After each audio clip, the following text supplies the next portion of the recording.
So it's been going on for some time. So I got added on when they started to do AI 2 years ago. How is the Japanese academic environment compared to the Swedish one? That's a good question. So I mean, my impression is that they're very competent, but at the same time, I cannot really see that I see them very much. What do you mean, see them very I mean, much? on the kind of international conferences and so on. Yeah. But then I don't know if it's more, well, they're not that many, or if they're more, I mean, it could be that, I mean, they could also have quite a lot of national, I mean, there are 120 million people, so the kind of national, what to say? Conferences and scene, activities. yeah, exactly. It's kind of big enough. So maybe they don't go that much. That might be, but I also think they're more in robotics. I think they're still quite big. Yeah. In the AI field, is there any specific topic or theme for the collaboration or that you have been exploring? No, but my impression there was also that they are much more technical and much more kind of focused. One thing, if you don't like, you can remove the headset and then you don't hear yourself. Yeah. That is the hack that I have put right now. Analog solution. Yeah, exactly. Yeah. We are starting now in around 30 seconds. But So this is a you good can continue. topic. But if you get really uncomfortable, just remove them because you will be able to hear them. So. Okay, so what is Japan good at? I mean, in terms of research, then it's hard perhaps to see them in the top conferences, at least in AI. I mean, it's not like I don't. It's more that I don't. They might very well be there, but I don't see them. That might be my fault, not theirs. Yeah. Education-wise, what do you think about that? What's the Japanese educational system compared to the Swedish one? Do you have any sense of that? No.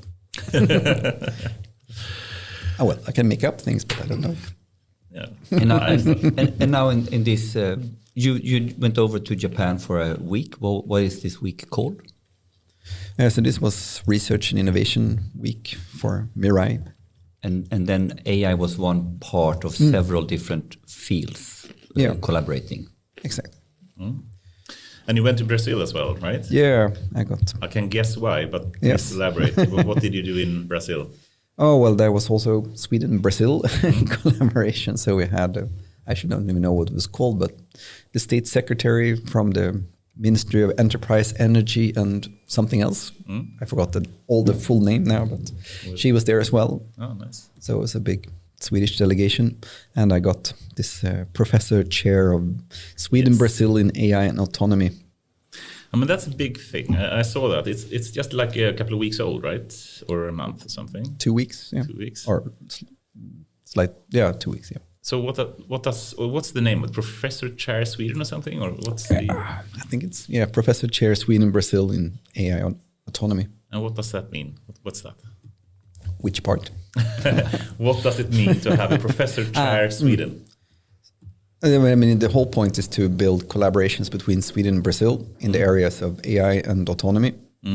So, I mean, there's been 4 similar professorships in more aeronautics. So they're also building up collaborations between Sweden and Brazil in aeronautics. So this is kind of broadening that. So, I mean, it's in collaboration with Saab and Ericsson. All right. And so, I mean, I think it's quite interesting that we are also, I mean, again, Brazil is a huge country. I don't know, is it more 200 million or something? Yeah. It's a bit bigger than Sweden. Yeah. Similar to Japan. Yes, I was thinking about that. I think it's much, I think it's significantly bigger. Yeah. Size-wise, yes. Yeah, but also population, I think it's 200 million.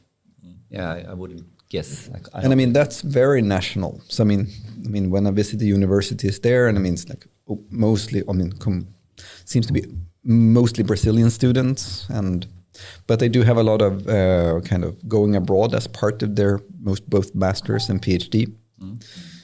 So I'm having one postdoc that joined my group this week. Oh. So he came to the snow. Brazil? Yes. Oh.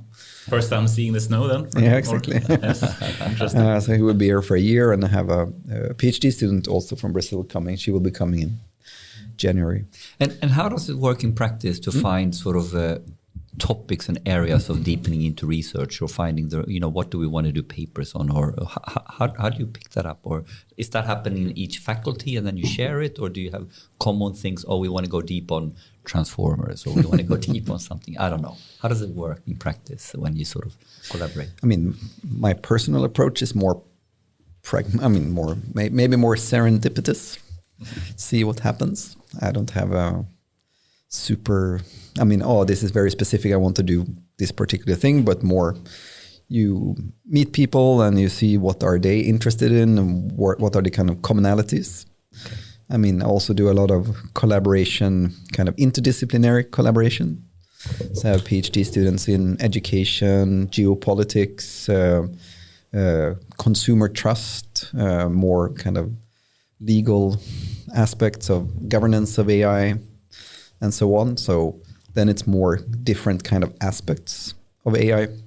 And so, this is that's a rabbit hole in itself, to find the right intersectional collaborations here. Which one are the most interesting ones? And is that serendipity as well? Which one emerges? Or do you see, I really need to get the handle of the education dimension of AI, or how? No, well, not for me at least. I'm kind of interested in most things. Yeah. So it's more, you find a person who are doing, for example, education research, and then you happen to have an opportunity to apply for funding, or they have a PhD student or something like that, and then you start collaborating. So maybe it's more the Erdos kind of approach. You move around, you do a little bit of work with someone, and then you move on to the next person, and then do something there. Going back to how you became the professor chair Sweden, can you just talk a bit more about that journey? How did that come about? Yeah, that was a pretty long story. It started out with, I have a lot of collaboration with Saab, and they have this deal with Brazil with the Gripen fighters. Right. And I have two industrial PhD students working on different types. So actually, Saab is a very good company to collaborate with when it comes to research, because they have like a 40-year life cycle, or product life cycle. And you don't work close to the product. There is no kind of pressure that you have to deliver something that's close to the product, but more, we need competence in this area. And for example, we do a lot of work on multi-agent reinforcement learning together with them. So it's more about building up competence in this kind of collaborative autonomy and collaborative problem solving.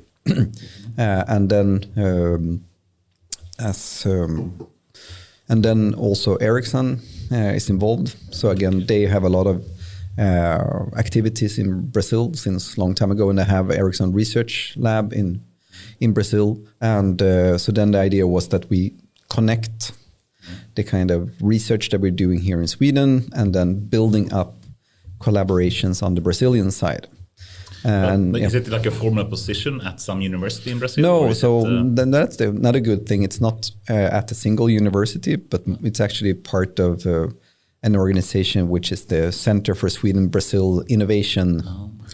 So there is an organization in Brazil that's a partnership organization. So the intention is to collaborate with multiple different, both universities and companies and so on. So I get the benefit of traveling around and visiting interesting research groups and see what kind of collaboration we can set up. And it's a nice excuse to get some sunshine in these times of challenging weather as we have in Sweden these days. I like the Swedish weather. Oh, you do? Yes. Did you get hit in Linköping by the snowstorm the other week? Equally as we did? Yeah, it was same, right? Earlier this week, yes. Earlier this week it was. Yeah, I think Sunday or maybe Saturday. Yeah, and you have already fixed the winter tires on your car. You were not hit hard. No, we'll do that on Saturday. Okay, so you're like me. We fix it now. Actually, we had booked the time before, but yeah. But it was 1 week too late. 1 week too late. Cool. Well, with that, I'd like to welcome you here, Fredrik Heintz. It's a true honor and pleasure to have you here finally, I would say. Thank you. we've known each other for quite some time. We actually did the PhD basically at the same time, approximately, I think. When did you start your PhD? Was it 2000? Same. And at the best university, right? Of course. In Linköping University. I think, in my view as well, at least, you're one of the best and the most famous AI experts we have in Sweden. So that's a real honor to have you here. I mean, you have so many different roles as well that you have. I mean, of course, you are a professor at Linköping University, and that was like a year ago or something, or yes? Yeah, more than a year. Yeah.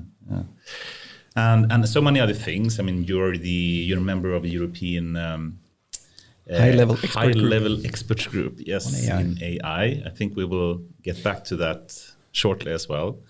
You're also part of the WASP graduate school, right? Yeah, I'm the director of the graduate school. That as well. That's another awesome topic that we'd love to get more into as well. See if you can remember. You're president. There's so many things. President of the Swedish AI Society as well. And the list goes on. You have too much fun, Fredrik. Yes. And of course, now also since like a couple of weeks, 2 weeks, you're a professor chair of Sweden in this kind of Sweden-Brazil collaboration, or what should we call it? The whole purpose is to build up research collaboration between Sweden and Brazil in the areas of AI and autonomy. Yeah, I mean, awesome. But let's take a step back, I think. Who is really Fredrik Heintz? For people that don't know you, how would you describe yourself? I don't know. This is the hardest question. Yeah. It is. Take your time, What doesn't, I mean, I know your like professional part, but is it something else that people don't know that they should potentially know about you? Well, I mean, I usually say, I like wine and wine tasting, and I compete in wine tasting. Oh, really? Wow. So that's How do you compete in wine tastings? So it's about blind. You get a number of different wines, and you're supposed to figure out what grape it is, what country, what region, and so on and so forth. And then you have to know, How did you get into the wine passion? Yeah, actually it was a colleague. So we have this organization, Munskänkarna in Sweden. Yes. And he invited me to one of their activities, and then I got into their courses, and I think the rest is history. Yeah, but I didn't know anything, and I don't think I was that much of a wine drinker before. And but then when you learn something, you actually understand a little bit, then it becomes much more interesting. And you appreciate it on a different level, of course. Yeah, and I think there's other interesting things because, wine tasting is a very sensoric activity.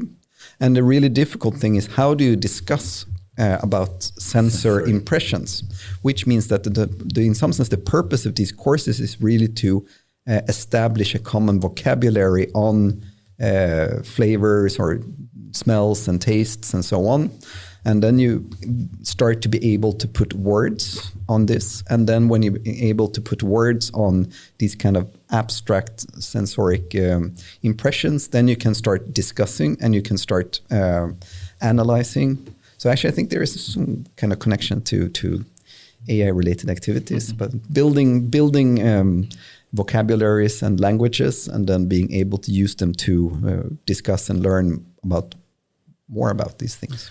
What would happen if someone built an AI wine tester and that beats any kind of human expert? Would you be happy or sad about that? Well, I think from a person perspective, it would be kind of irrelevant. But actually, we did research on that at Linköping University in the 90s, I think. So actually, it had both a artificial nose.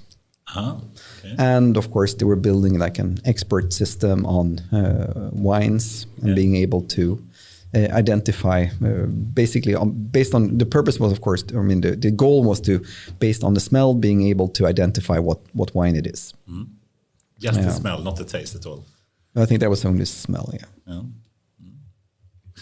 So you're not afraid about, that humans can't beat computers anymore in chess or something? That's not something that discourages you from playing chess? Or I've never been. Actually, I was a member of a chess club when I was like third grade or something. But I'm not a good chess player. I'm not particularly interested in it either. And I mean, I don't think. I mean, of course, the question is why do you want? I guess it's more the analogy is towards sports. And I mean, you can have sports in kind of with or without different types of tools, or what are you competing against? I mean, there's no point in racing a car. I mean, a human would never be able to run faster than a car. Still, we find running, or the sprint still is relevant because it's the kind of fastest human. Yeah. And then you can start to have these kind of hybrids, like people with prostheses that may or may not make them run faster. Then it becomes a bit more tricky. Where do you draw the line? When does it become cheating? And I mean, then you can argue, well, they do this kind of high level altitude training so that you get used to the low oxygen. And then when you kind of run on normal oxygen, then you get the boost out of that. Is that cheating?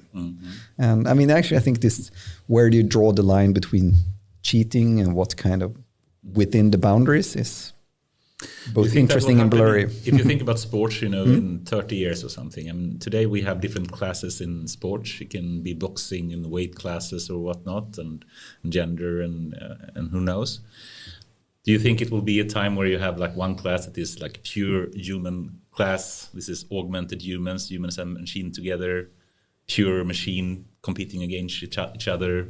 Do you see that being a future in sports? Yeah, that seems reasonable. Why not? I'm just trying to figure out what would be the interesting. I mean, of course, you can create a lot of categories, but which one would be interesting? I think that's the hard part. I mean, usually to make it interesting, it should be relatively even. I mean, if whatever is kind of so outstanding, then it becomes kind of uninteresting. So you have to have some. And I also think that it should be different. I mean, it's kind of boring if the same team or person always wins. It should be, sometimes they should lose. So you also have to have a bit of change and diversity over time. And yeah, but I mean, I think personally, I would prefer sports which are a little bit less kind of material dependent and more competence and training. You wouldn't see any joy in. There is this league for like racing around the track with cars. I saw the NVIDIA pure, fully automated car once in the one of the NVIDIA conferences, and I saw this awesome-looking car. I was like, extreme like racing car, and I went closer to it, and I saw. Shit, there is no place for a human in it. There is no seat, there is no wheel to turn, and it's fully automated. And I actually became a bit sad because that means I can never drive that awesome-looking car. But at the same time, it's fun to see, then AI racing each other. But then now we have shifted what is the allure of the sport from mastery of a skill or physics of the human to really, to some degree, mastery of the mind, to have complex problems and solving it technically. Then it becomes a fundamentally different sport, which has an interesting aspect from a completely different angle, I would argue. Yeah, I agree. So I had two comments. First about racing cars, because I had an interesting conversation. We were visiting Stanford a few years back, and we visited their racing lab. And I mean, they have a racing car there that has been racing up the Pikes Peak in the US. Yep. And I mean, they said that, I mean, we have optimal control. We know that the car is working optimally, but still it lost. And why? Because that humans are always on the limit.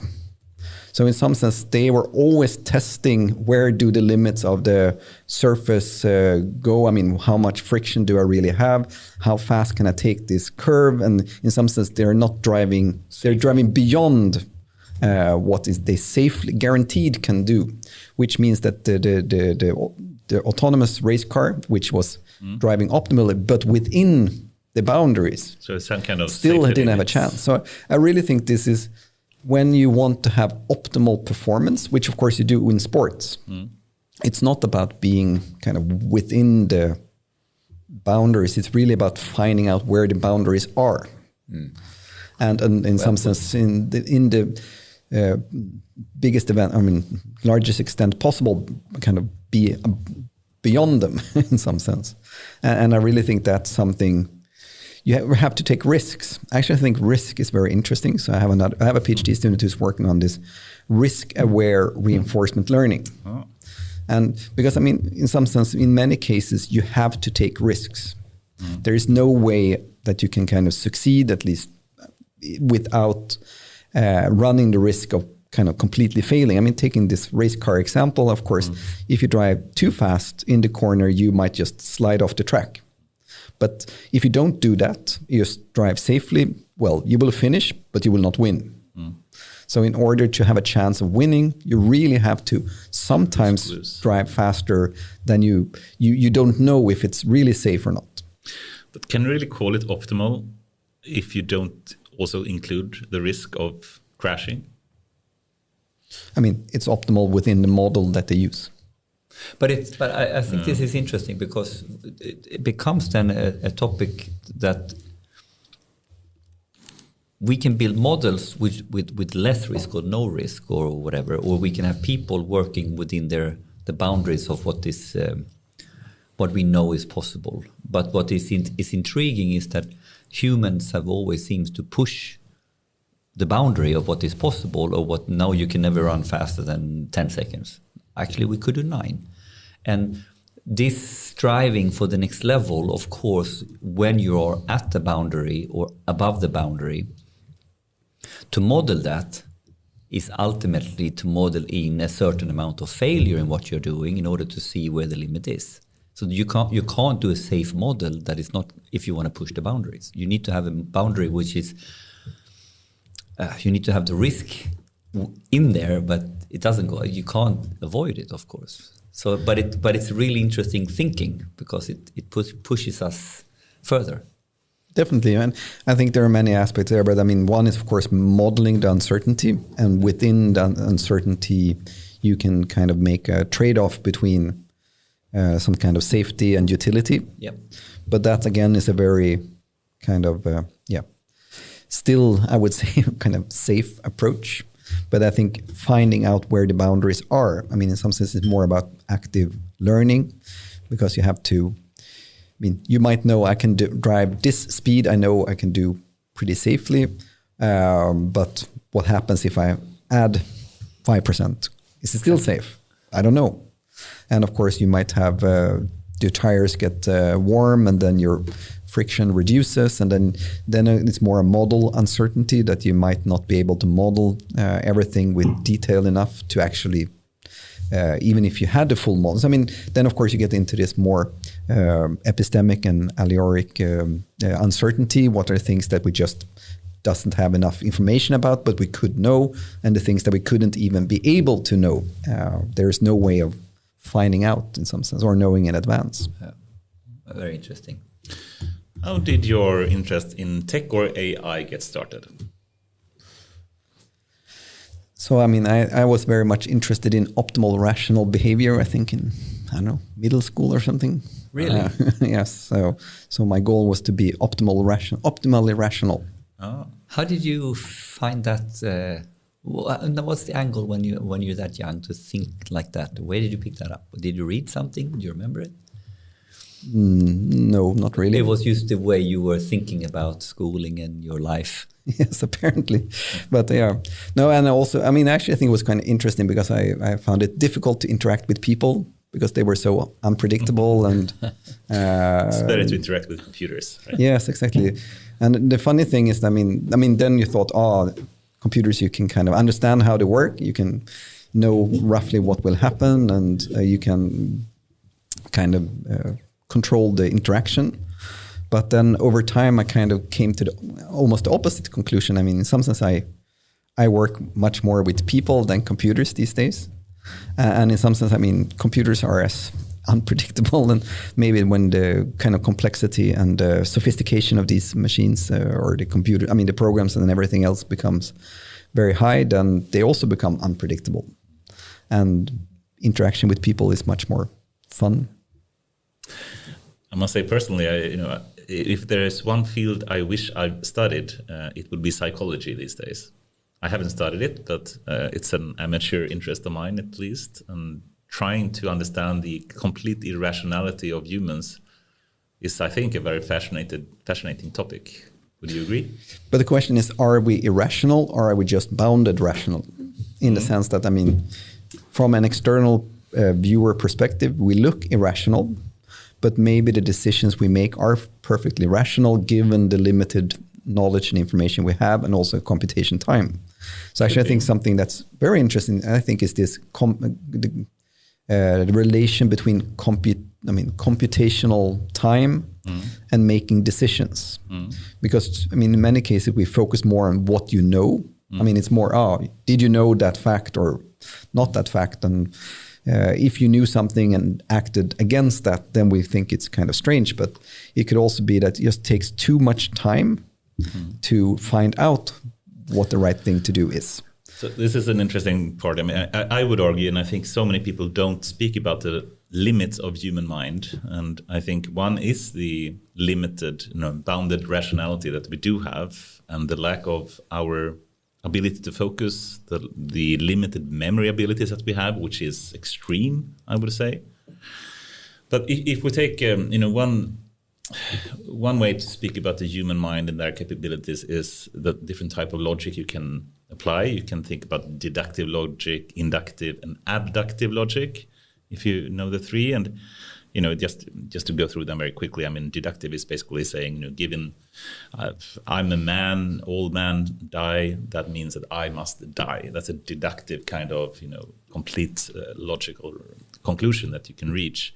But then you can have other types of reasoning that is illogical, like inductive, saying, I've seen 100 birds fly out of the forest, all of them were black. That must mean that all birds are black.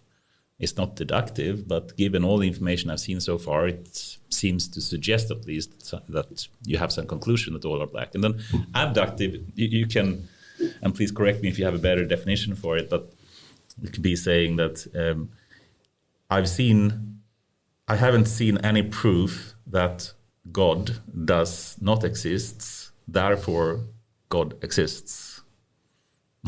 I jumped into a different... I think that's completely... Isn't that more this... I've got the name, but I mean that negation. But anyway, abduction is more diagnosing. So it's like you have a world model and you have an observation, and that observation does not deductively follow from the world model. Now the question is, what do you need to add to the world model in order for the observation to be a logical consequence of your world model plus this new information? And that's the diagnosis problem. So, I mean, you go to the doctor and you have some symptom and they say, what's wrong with you? And that's the added thing they need to know in order to explain explain your illness. That's a more politically correct, I think, definition.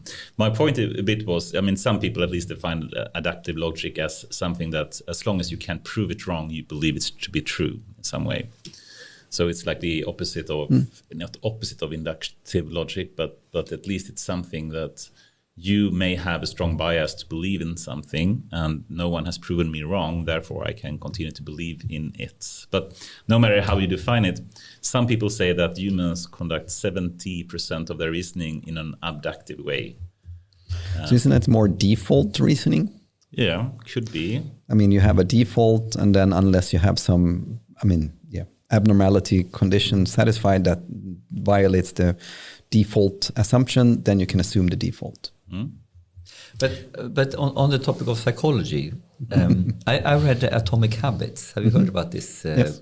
Have you read it? No, but it's quite interesting how, this is not very scientific, but I think it's a good read, how he breaks down what is seemed to be irrational behavior. We're talking about humans are irrational, but if you actually understand what is driving humans, or what is driving and shaping our behaviors, and you understand them, then something that looks from the outside as very irrational is rational from the point of view of the person making the decision. So we can talk about you need to stop smoking, you need to eat less, you're gaining weight, and why, is it something irrational with this person compared to that person, why this guy is fit or doesn't smoke and this person does it? And what I find interesting with this is breaking down to really understanding of how behaviors are shaped and formed, and how you need to then, to solve this problem, you actually need to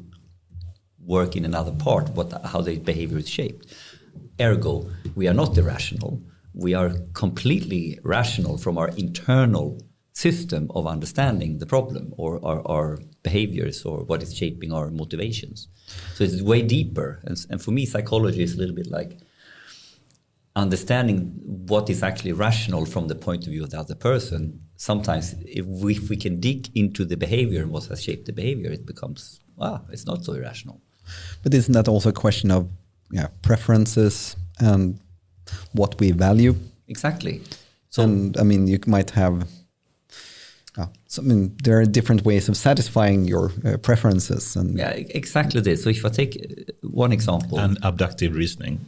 No, but one example, right? If you truly want to become fit, then you need to shift your identity from I'm a couch potato to my core identity is I'm a fitness person.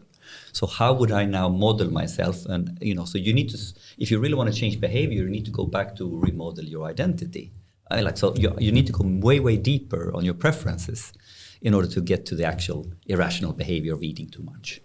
I think this is what is the core here, that there are layers here, right? So, I mean, if we're going to connect that back to AI, I think one challenge with many AI systems today is, they're optimality based. So you have some kind of notion of optimality, and then you're trying to optimize, or in some sense, a objective function or objective that you want to maximize. And then the question becomes, how do I maximize this? And I think as humans, first of all, I don't think we have one single objective. Yeah, exactly. We shift objectives both kind of during a lifetime. So in some sense, I would say your behavior change there requires a change in what our objective becomes. But I also think we change objectives over the day. When at work, we have different objectives, but then when we're at home or when we're on vacation or we're traveling and so on, then we have very different objectives. And I actually think what's interesting is that all the time, even though our objectives changes, in some sense, the system or if you call it model or whatever that we are is still being optimized. So in some sense, you're changing your behavior depending on the objective, but the experiences and what you learn from that stays with you, which means that you can take advantage of the things that you learned while you have one objective function when you try to pursue a different objective function. So I actually think that we will get much more interesting systems if we actually kind of vary what we maximize or optimize for. So at different time points of the system, you optimize for different things, but you're still improving the same system. And I think that would be interesting. And of course, we also do research on multi-objective reinforcement learning and multi-objective decision-making. So that I don't believe that there is a single kind of scalar valued objective, but rather we need to have a more vector-like objective with many different kind of criteria. And then what we care of or how we kind of weight this together depends on the situation. And I think the person or the machine, perhaps, or agent, if we speak more generally. Yeah. But let's just see if I follow this right now. The problem becomes when an agent is, so to speak, an orphaned. So when you have an orphan object, you have one agent with with an objective on its own. And when you're looking at this now with multi-objectives or different, it's actually about understanding we have different systems. They might have different objectives. We have one, I don't know how. Or the same system with multiple objectives. But yeah. Then that becomes much more interesting. That becomes much more nuanced. As long as you have a single objective with a single system, it becomes quite narrow. I would say my argument, or at least one of my arguments, were that even if you have one system that you want to make as good as possible, you may benefit from actually switching between different objectives that you try to optimize over time. Even though, so I mean, in some sense, you might want to, I don't know, be the fastest runner on the planet, but you might benefit from, okay, I also want to be strong, or I want to have other things. And then you optimize for other things, and then you go back to being the fastest, and then you benefit from that as well. Gotcha. So it's more this, I mean, in some sense, this single-mindedness of just having a single objective function that you just mindlessly try to achieve. I don't think that's healthy. How did that? Okay, so you started with the optimal, like rational behavior, and that got you interested in AI, I guess, or tech in some way. How did that continue? How did that lead to your starting your AI career, so to speak? Yeah, so I mean, as I said, that was more in, what do you call it? Högstadiet, or maybe something like that. But then, I mean, in high school, then or after high school was more the question what to do next, and then I had very many different choices. I mean, should I go the more complex system, the more kind of physics and mathematics based approach, complex adaptive systems, or should I do the more, physics approach, or the more cognitive psychology approach?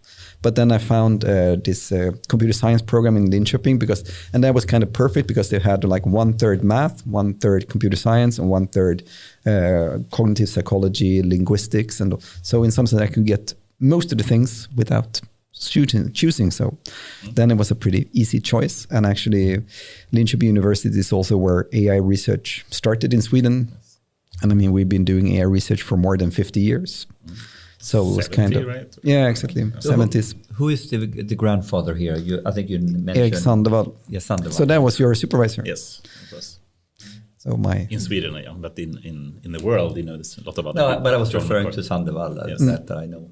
Yeah, so he was the first professor of computer science in Sweden, and he was over in the US in the late 60s studying with John McCarthy and Marvin Minsky. And he worked with the bigs. Yeah, exactly. Cool. And then when he came back to Sweden again, he became the first professor of computer science and started up computer science in Sweden. And then AI was a natural part, which is actually interesting because AI has been part of computer science from the start.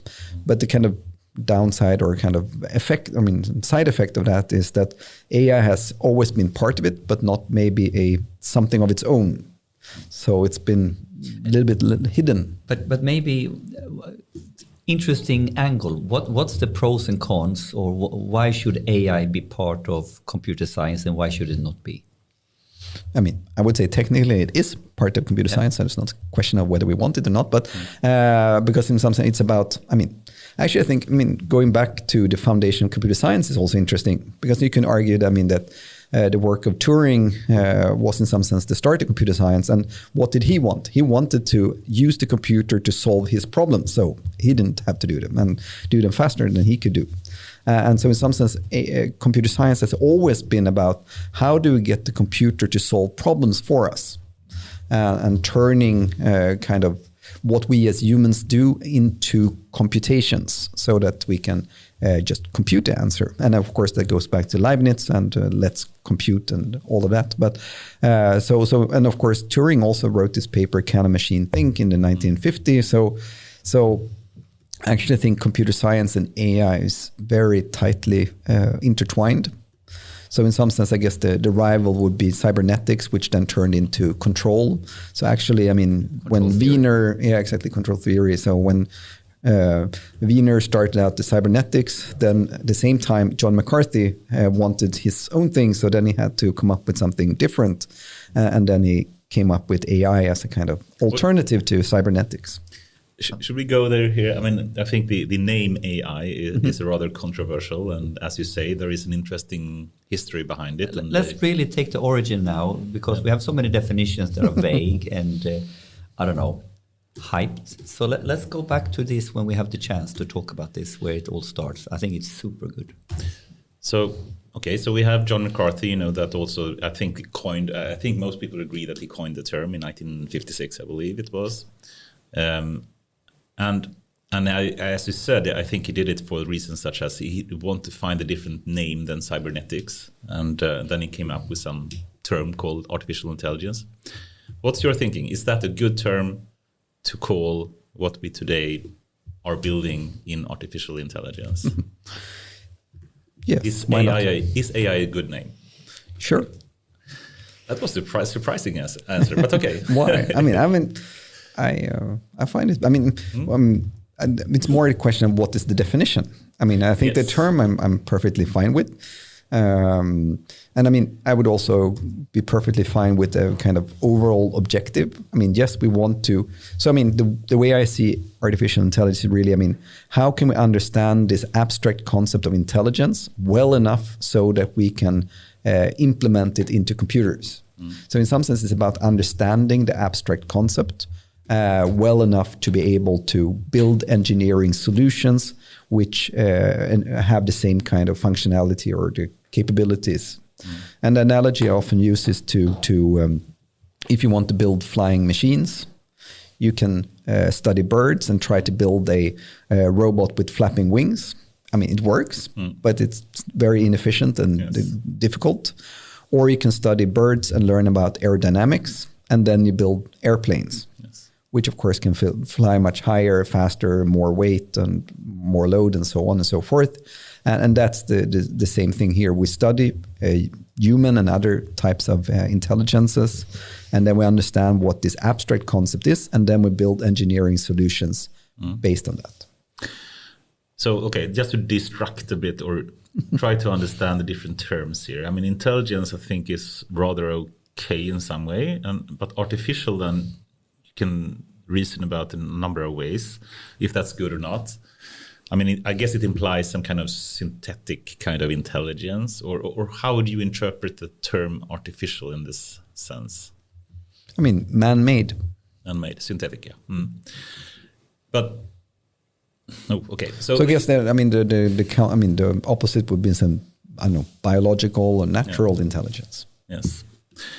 And I guess engineered intelligence, would that be better? Could be augmented intelligence. We've spoken a lot about. But augmented, that's more the combination. Yeah, so I think that's a different. I would argue that's a different thing. Yeah, it's different tangent. Agreed. Okay, so then I guess we would jump a bit more into what it actually does mean, and I think you gave an awesome, very good definition, analogy, by the way, about the birds and the plane. And we could choose to just do the flapping thing, which is, of course, the natural thing to try. But if we simply do that, then it's not that efficient. Do you think a definition saying AI should be about human intelligence is a good definition of AI?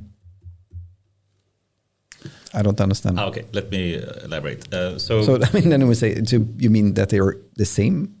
Is it a good thing for the development of AI to about replicate or mimic? Yeah, to mimic or try to measure, compare it and benchmark it to human intelligence.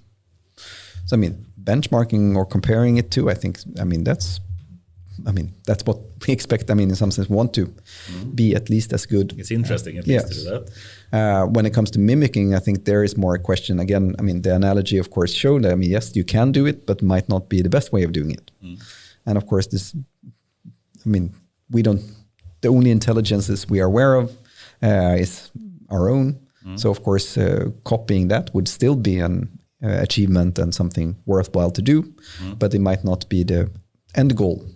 But I like your comment, engineered intelligence, because you can have the bird example, or you can have the washing machine example. We know how to manually wash clothes and how you do that. But when we engineer a washing machine, we understand that we don't need to have a person with arms standing there. We can do it in a different way that it's more efficient. So I think this, to me, is also understanding what is intelligence, but when we engineer it, it doesn't need to look like humans doing it. I think that's, the whole logic with is human intelligence to benchmark about human performance, yes, but one-to-one, not so sure. And there is a big difference. There's this kind of more cognitive science. And of course, if you want to build kind of cognitive plausible models of human behavior, I mean, that's one area where you want to build computer models that behave as if they were a person with the same limitations. And the question is there it's more about understanding how the human cognition works, and maybe not kind of making it more useful from a more practical perspective. What I'm trying to get at is what's the best way to direct research in AI? It could be that we are simply, if we are putting up a lot of benchmarks on how people play chess, how people identify images and brain tumors in CAT scans, or how they drive cars, and then we simply try to guide research and engineering in AI to be as good as possible, and compared with that's one way to do it. Another way would be to say, I don't care about how humans perform. I simply want to have something that can drive a car as safely and as quickly as possible.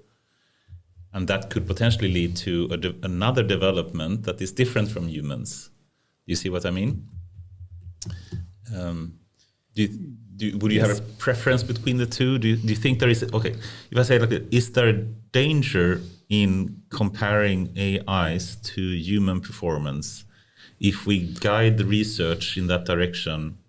It's a very leading question, I know. But actually, I would argue that I don't see the difference in some sense between the alternatives here, because I fully understand. I can understand that.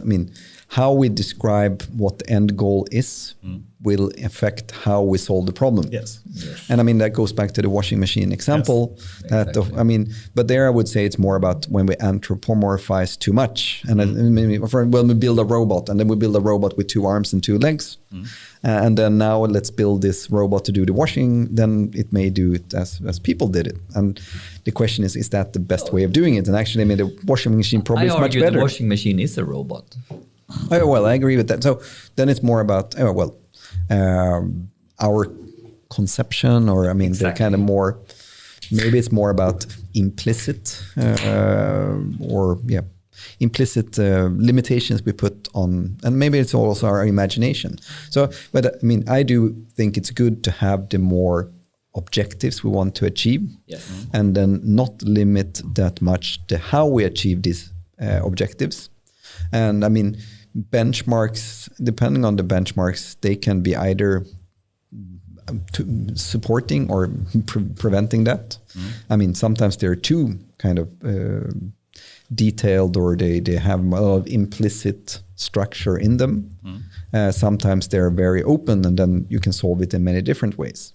So I don't think the benchmarking itself is necessarily... It's interesting for sure in any case. But let me, if I just compare it to, for example, Jan LeCun. He has said it in I think a nice way. And the one way could be, that if you define AI as human level intelligence, that's one benchmark, one threshold, one place to get at some point. Another could be artificial general intelligence, which is potentially different, and then you can speak about singularity, and that could be a third one potentially. But the point I think I'm trying to say here is, I think it could be potentially dangerous as well if we guide research into simulating humans. And I think we said that a number of times now already with the birds, etc., and the washing machines and whatnot. So would you, if I make a statement like this, let's see if you agree with this statement. And I'm trying to not formulate it as a leading question. It's really hard. You are all the time now, right? I know. But okay, simple question or statement. Of course, AI are good at some things. Humans are good at some things. They are potentially different. We can easily see the limits of the human mind when it comes to what you can focus on at the same time, and the memory abilities, etc. AI may be different there, and they may be good at other things. Shouldn't we simply focus research in AI on the things that machines are good at that potentially humans are not good at, so that they can complement each other? Wouldn't that be a better direction for research in AI? So I think that's a good direction. I definitely agree that I think the kind of from a more pragmatic or application point of view, I definitely agree that I think our goal is to complement rather than to to replace. Yes. And I really think, I do agree. I think we are doing things differently. And I do think we are approaching, the way we solve problems and in some sense how we solve them is very, very different. And I agree that there's a lot of complementarity. At the same time, I think there is an interest, and kind of scientific interest in understanding human intelligence. Absolutely. So I think in some sense, I can capture that in my definition because I said we want to understand this abstract concept of intelligence well enough so that we can engineer solutions based on that concept, which in some sense, the understanding the human intelligence would be the first part. Yes. And then, yes, now we understand it. We can even replicate it, but that's not the kind of purpose. When we build the applications or try to get value out of this, then it's more, now let's engineer a solution based on our understanding how this general concept works so that we can solve challenging problems and provide value. So your definition gives two very clear directions of research. One is about understanding intelligence and how we can model it, and the other one is to engineer usefulness for fundamental problems. And yes. they are interlinked, of course, but there are two concrete directions here. And I would argue, that has been the natural part in AI all the time. I think, you take this cognitive science, that also came out of AI. Because that was more this, let's understand the human intelligence and let's build computer models of that and kind of emulate human intelligence or aspects of human intelligence. And then that became more the cognitive science, which was more focused on understanding human intelligence. And then you had the more kind of computer science and the more technical kind of AI, which was more about the engineering part. Yeah, and then you can take in Gulam, human-computer interaction research, right? That's kind of an interesting understanding it, engineering it, and in order to work complementary, how do we do human-computer interaction? So those are there's like clearly different directions, but they kind of need to understand each other, I guess. And then, of course, the next level would be human-AI interaction and collaboration. And I think that's a very interesting, how do you design these systems in order to work well together with people? And I actually meant AI-human interaction as the next level here, of course. Because I think, in some way, there is this research field of HCI, human-computer interaction. But in reality, what AI can do is perhaps remove that field. Exactly, it becomes completely different. And when if we define AI human interaction, why do you need a computer? Should we take away Gulan's job? Is that our purpose here? You already changed jobs. You don't take away the job. It's simply that you don't need to have a special field focusing on building some computer interface because it will be so natural for humans, so you don't need to have a special direction. But I would argue this is deep in his field. It's an evolution of what this field really means and what we are researching when we're taking it further. But it's still interacting with machines. But what is that interaction all about when we have AI? Maybe completely different. But I would argue that if we see the evolution of human, interfaces, yes. We see that we started out that humans had to adapt very much to how the computer worked. And over time, the interface has become more and more intuitive. But in some sense, making the interface intuitive is probably much more difficult from an engineering point of view, which means that the field is relevant. Exactly, that it's very difficult to achieve what looks simple and easy for us to use. Well, we simply need to replicate what they did in the Space Odyssey in 2001, the HAL 9000 interface. How hard can it be? Yeah. You have it on your computer even. Yes, okay. But in some sense, I think the text box that you have in like a search engine, in some sense, that's a extremely powerful and yet simple interface. You can type in whatever you like and you get some answer. It's in some sense magic. I don't think people understand or sometimes understand how much AI is actually in the Google search box and the engine underneath, of course. But that's actually an interesting example because that used to be kind of one of the most interesting problems now everyone just consider it to be solved. Yeah, that's true. Okay, just to finish that topic, you are also, should we go to WASP? No, let's keep WASP out of it. But if you were to choose a bit more, what kind of research a new PhD student that you supervise would focus on, what do you think the promising direction would be coming 5-10 years to do research in? And just to give some wilder thinking here. Leading answers, or yes. provide some answers for me to choose from. He wants to test his ideas if they are valid. Okay, please go ahead. I won't give any leading Actually, answers. I don't want to hear your idea. I want to hear Fredrik's ideas first.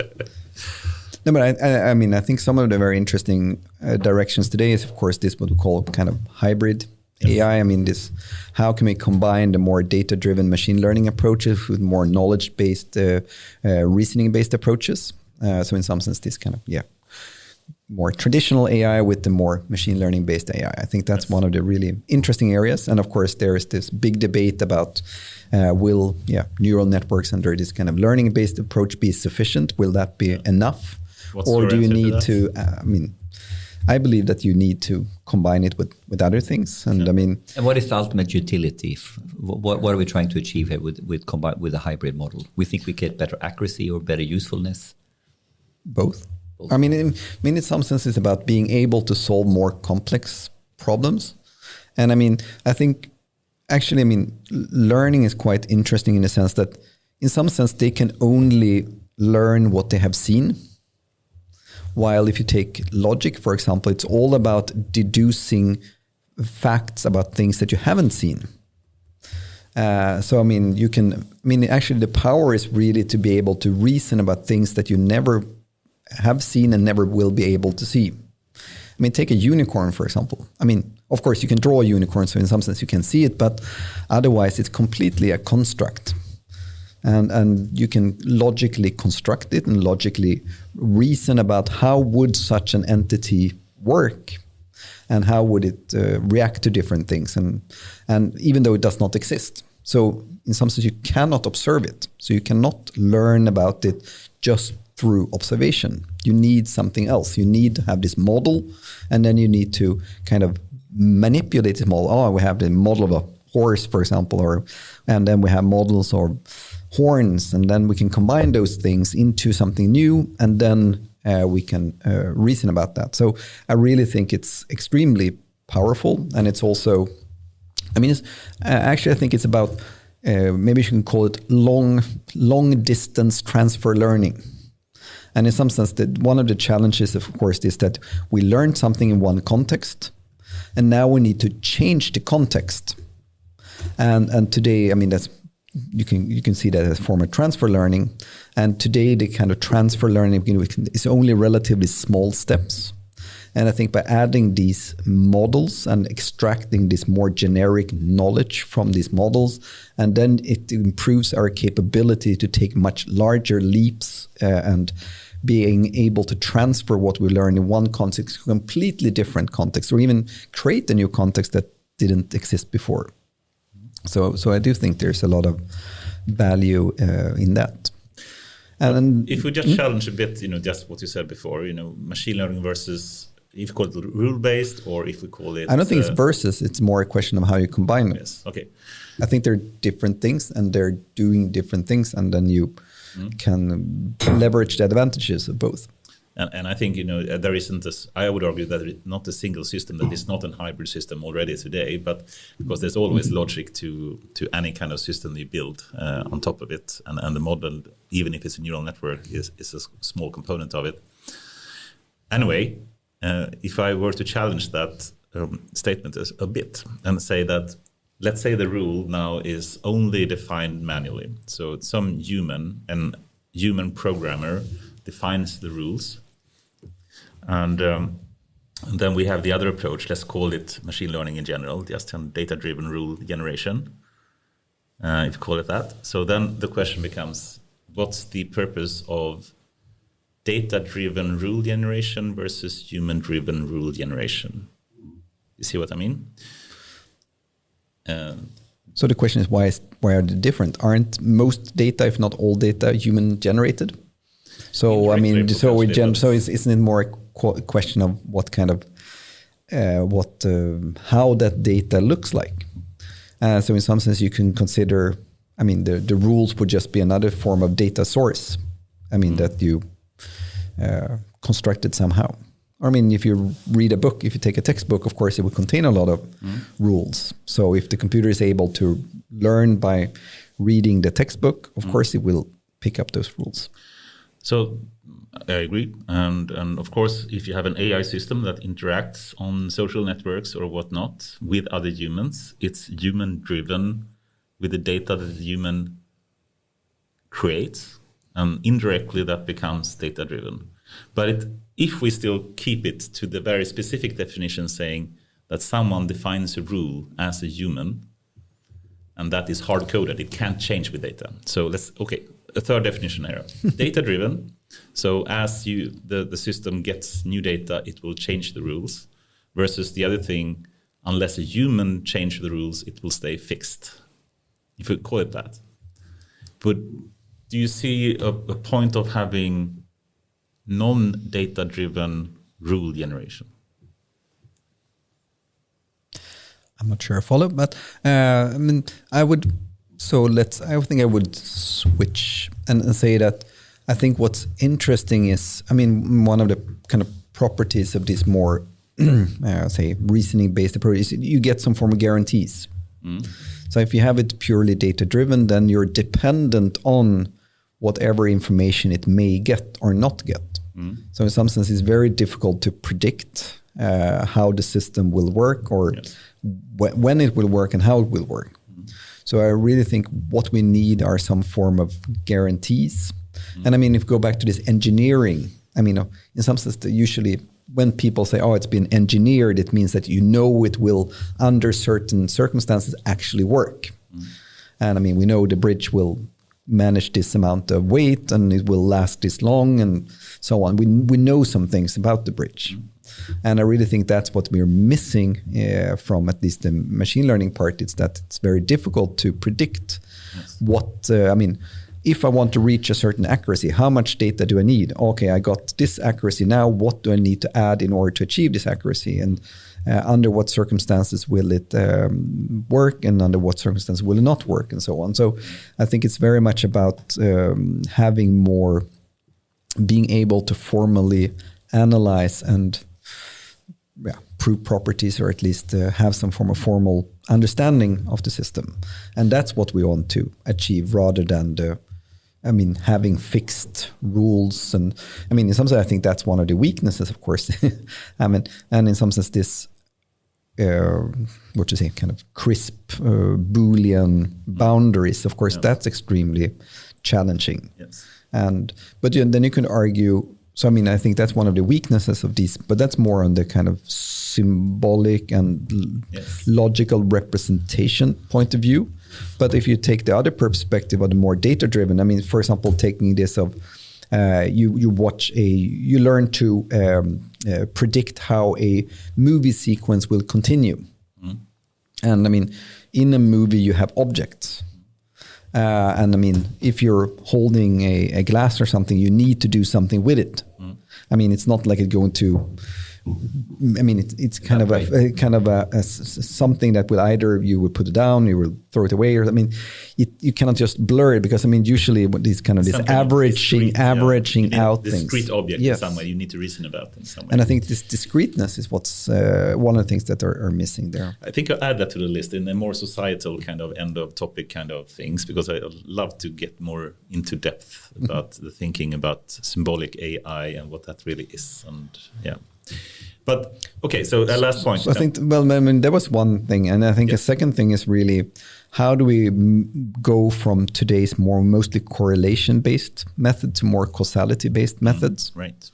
So we really need this kind of direction to the how things influence each other, and I think this also goes very much into how do we combine the more kind of analyzing data we get with the more active action part, so that we actually can act on the data and do something in order to change the world in our liking. So having an interactive part of the learning process in some way. Yeah. But also this that, I mean, if you just have a purely data-driven method, usually it's very difficult, if not impossible, to get the kind of causal structure in order to find. I love to. That you cannot discover the causal structure just by observation unless you have some active intervention. You need the active intervention in order to be able to determine or to, differentiate between different kind of causal directions. Yes, it's like an A/B test. I mean, you can have whatever data you want. You will only find correlations in it until you actually perform some kind of tests in it. And that, I guess, is what you're meaning with some kind of active intervention. Yes. Okay, so trying to find some kind of summary of this topic of, how should we direct research in AI? And you've spoken about a number of things, like hybrid AI. I guess what the other part would be conformal AI, I guess, also having some kind of understanding of the boundaries or the limits of it. Or how would you phrase that field of research? I mean, for me, it's more the kind of theoretical foundations. Mm-hmm. And then we have the symbolic part as well, causality based. Yeah. Okay. So that are a number of. Yeah, those are some. But I also think, I think this is very interesting. The kind of role of scale. Mm. I mean, if you look, what is the role of scale? Yes. And how I guess how important scaling of data and model size. Yeah, exactly. Mm. And I do think there is something about scale that changes things. Mm. Something magical happens when you scale stuff. Yeah, but also that things that are, they get different problems or different challenges when they are working with scale. And that also works with, just human organizations I actually think one interesting example of that is, I listened quite a long time ago to a talk by people from Axis, this camera developer in Lund. And they got the question of why don't you have more automated functionality in your cameras? Mm. And then they said, well, we have installed 100,000 cameras in the London subway. Mm-hmm.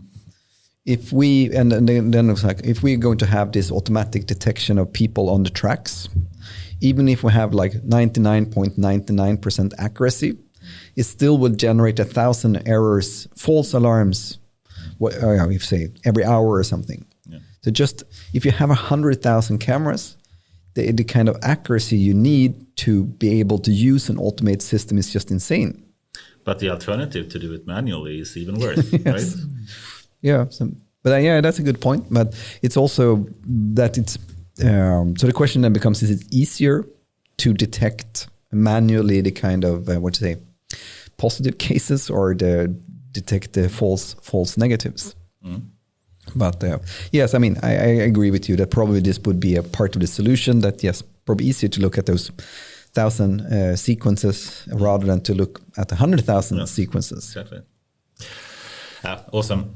Time is flying by with so many topics here. So one, if I'm simplistic here, like one area I picked up on, I don't know if you covered it, but how do we? What about research around unsupervised versus annotated supervised learning? Like, in order to scale this and become better, we need the systems to become better dealing with unsupervised. So, like with less data, be able to do stuff. Is that valid?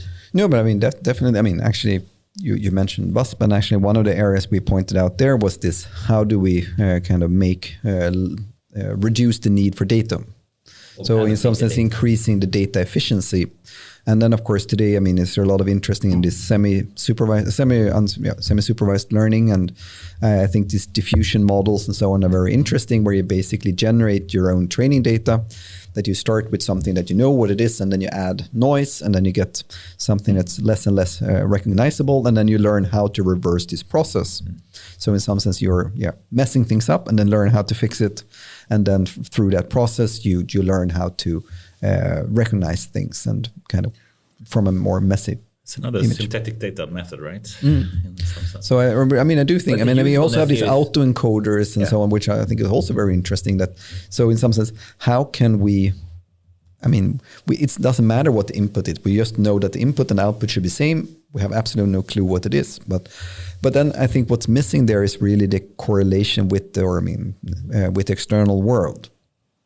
And I think that's the thing. I mean, it's the system can build up its own kind of internal representation, and this internal representation might be coherent and consistent.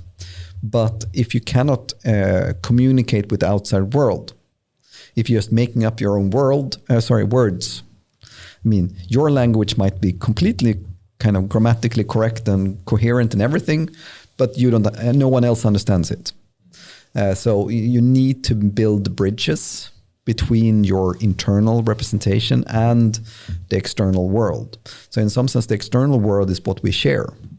And by learning from the external world, then we can start sharing our experiences and actually talk to each other. And then I guess we can connect it back to the wine tasting example I used in the beginning. That's what we did. We had maybe our internal representation of these smells and tastes and so on, but we couldn't make them explicit, and therefore we couldn't discuss them with others. But then by jointly converging on a common vocabulary, then we could start discussing it. And I mean, there are experiments like Lux Steels and Sony Labs in Paris. They did this where basically have two robots communicating with each other about shared objects. They build up a joint vocabulary, how to talk about these things without having any predefined notion of vocabulary. In interest of time, and I know you have to leave sharply at like 7 o'clock or shortly after, could we go through a number of topics just to make sure we capture the most important one and try to keep the answers as short as we can?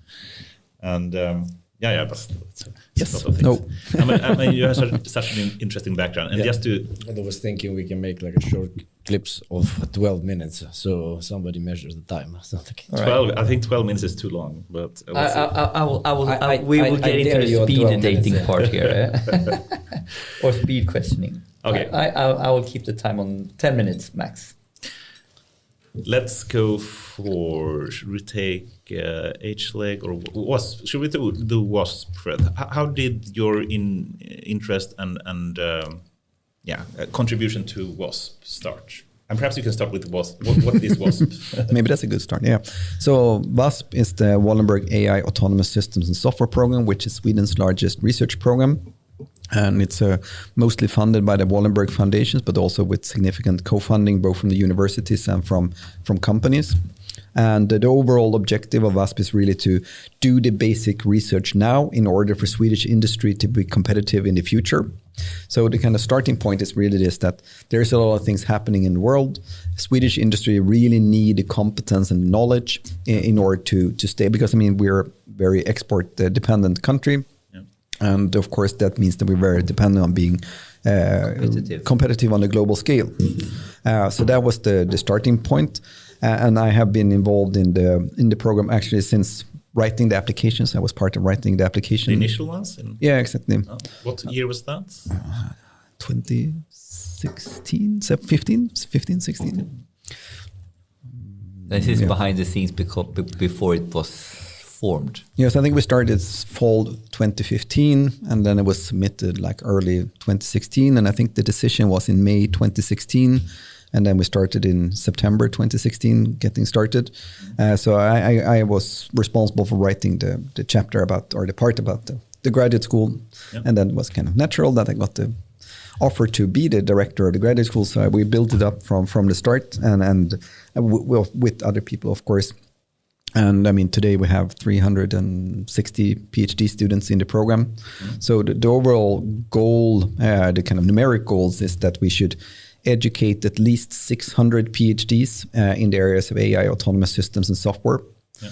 And I think at least 150 might have increased. It seems the numbers always increase of industrial PhD students as well. Right. Yeah, that was my question I was having on my tongue. So to create a WASP graduate school, how does that relate to the normal university academia system, or what, is it a new school, or is it more for focus on industrial PhDs or? No. I mean, so basically it's added value on top of your local PhD program. So every student in WASP is enrolled in their local PhD program. So, I mean, you're accepted to Linköping University, then you need to follow the Linköping University rules. So this is add-on. So it's really about adding added value. So it's about creating new courses. We have developed a large number of new courses that didn't exist before. We are organizing international study visits. So I took all the 65 students we had in the beginning to Zurich and Munich, and then we took all of them to California. And I mean, it's kind of interesting to take 65 people to go on a trip like that. Yeah. So it's really about building an industrial, academic, international network. So it's very much about networking as well. Besides, of course, the knowledge content as well. So step one, you enroll in a PhD in one of the associated universities, and then add on, you can be part of this graduate. So, there are two ways to becoming join the graduate school. One is to have your position funded by WASP. So all the WASP funded students, of course, are part of the graduate school. And then we have an affiliation program. So if you have your funding from another source, you can apply to be an affiliated WASP PhD student, and then you're part of the program as anyone else. And you highlighted 150 industrial PhDs. What's the distinction here? What is that? An industrial PhD student is a person employed by industry but doing a PhD at the university. Yep. And so how do you do that? How do you get? Is that through how do you get that if you are interested in joining like that? So, I mean, WASP has yearly calls. So usually in the spring, if you're a company and you have some employee that you want, I think it would be a suitable PhD candidate, then you can apply for this to get funding to cover part of the salary and to cover the kind of costs for the university for supervision and so on. So that's usually a yearly call on industrial PhD students in the spring. And the call for affiliated students is usually in the fall. So actually we are just evaluated this year's applications. And then there's also the academic PhD student program, and usually there's also a call about that in the spring.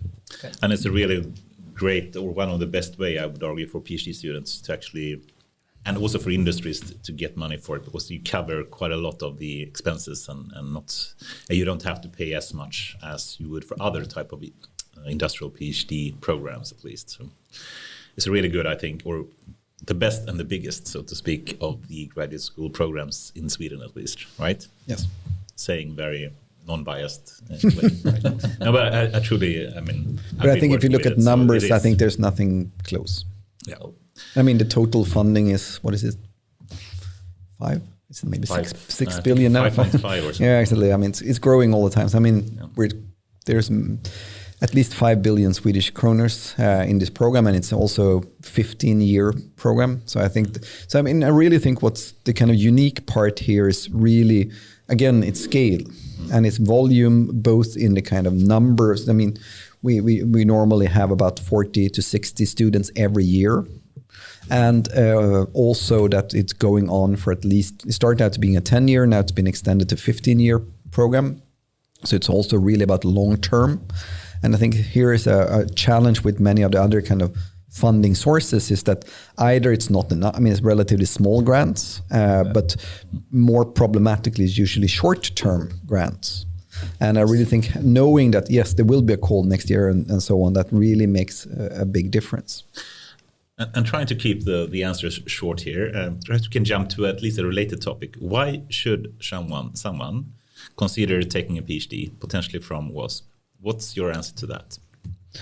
But I mean, really think, I mean, the amount of knowledge and the kind of, I would say, I mean, first of all, of course, it's fun and interesting in itself, but I also think that the types of jobs that you can get is also more interesting and more challenging. So if you're really interested in being at the cutting edge of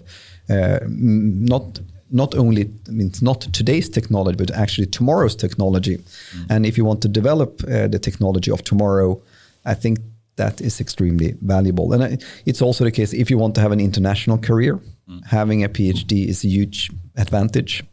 Even bigger abroad, right? In Sweden? Yeah, I think probably more abroad in Sweden, yes. And so that's a pretty strong value proposition. Work with the coolest kit and have the biggest, coolest network. Two very strong points. And I'm trying... But I mean, I definitely think this the biggest value from WASP, I mean, for the WASP PhD students, I really think is the network. And I mean that the people that they work with, both kind of academically, but also their peers, I mean the other students, will most likely be the leaders of Swedish industry and Swedish research for the next 30, 40 years. And just we have to have some Elon Musk quotes and citations here as well, for every podcast. But, he started a PhD program, but he quit and chose to just focus on his own companies, so to speak. Oh, how should I phrase this question? But you can see if you're, I don't want to phrase it like that. There are different ways to make you be able to work with what you're interested in. That could be motivations such as economical motivations. It could be motivations such as being able to build up your expertise and be proud of who that was leading. There are different motivations for how you proceed to educate yourself, so to speak. Because do you consider as well that PhD studies is basically a study program that enables you to be a scientist? Yeah, I mean, I agree. And I mean, in some sense, you could put it this way. You get salary for 5 years to do the things that you find is the most fun. So in some sense, either you have to build a company and raise all the funding yourself, or you get a paid position to do it without having to worry about the financials. Well said, well said. I mean, do you see the trend going up and down, by the way, in number of PhD students applying for programs in Sweden? I mean, I would say that before WASP, or at least maybe outside WASP, I mean, the number of international students is huge and compared to a number of Swedish applicants. But for WASP, we actually get a lot of Swedish applicants as well. So I think it has a stronger brand and considered to be more valuable for Swedish students. Yes. And I think that's a difference. Awesome. Let's move to another topic, if that's okay. And I'd love to hear more about how you got started in the EU high-level expert group. Can you just speak a bit about the story behind that, how you got started into that or connected to that, and what you started working with? So actually, I mean, that was an application procedure, and I was asked by the Swedish government to apply, and I did, and I got the position. And what is the position? I mean, not position, but I mean that. So I mean, there was 55 expert from different countries that was selected to be part of this high-level expert group on AI. With the objective of? So, I mean, the objectives were basically, so, I mean, when we started, there were two objectives. One was to develop these guidelines, ethical guidelines for, I don't remember if there was trustworthy AI from the start. Probably it was from the start. I mean, it was developing these ethical guidelines for trustworthy AI, which we did. And the second was to develop policy recommendations, investment and policy recommendations for the Commission and the member states. So those were the two reports that we were kind of commissioned to develop. And of course, the ethical guidelines probably is the ones that is most well known and I think has had a huge impact and is being built on by most people. But we also had these policy recommendations, which I think was unfortunately didn't get the same kind of impact, at least not explicitly. That maybe is more important or equally important. Yes. So there I was responsible for writing the part on world-class research. How should Europe take a leading position there? And I was also very much involved in the education section there. Can we, what's the elevator pitch on your argument or your recommendations on education?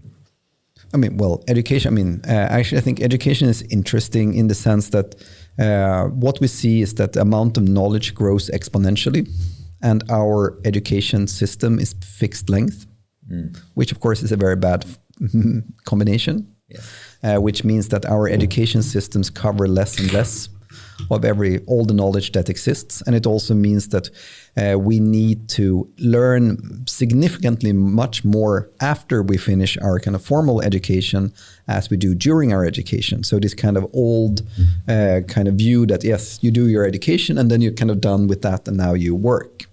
I think that is completely, obsolete. It's obsolete. Yeah. But let's try to keep the topic here. Okay. So, but I mean, I really think it's about the topic in its own, actually. Yeah. Yes.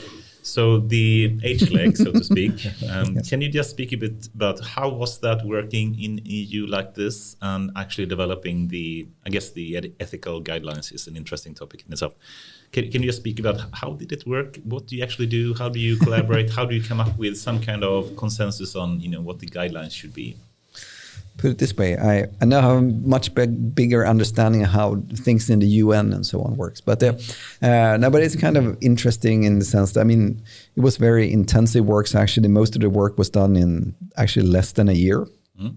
Do you travel there physically? Yeah, we had 2 meetings every month in Brussels. Yeah. So I was traveling to Brussels twice a month.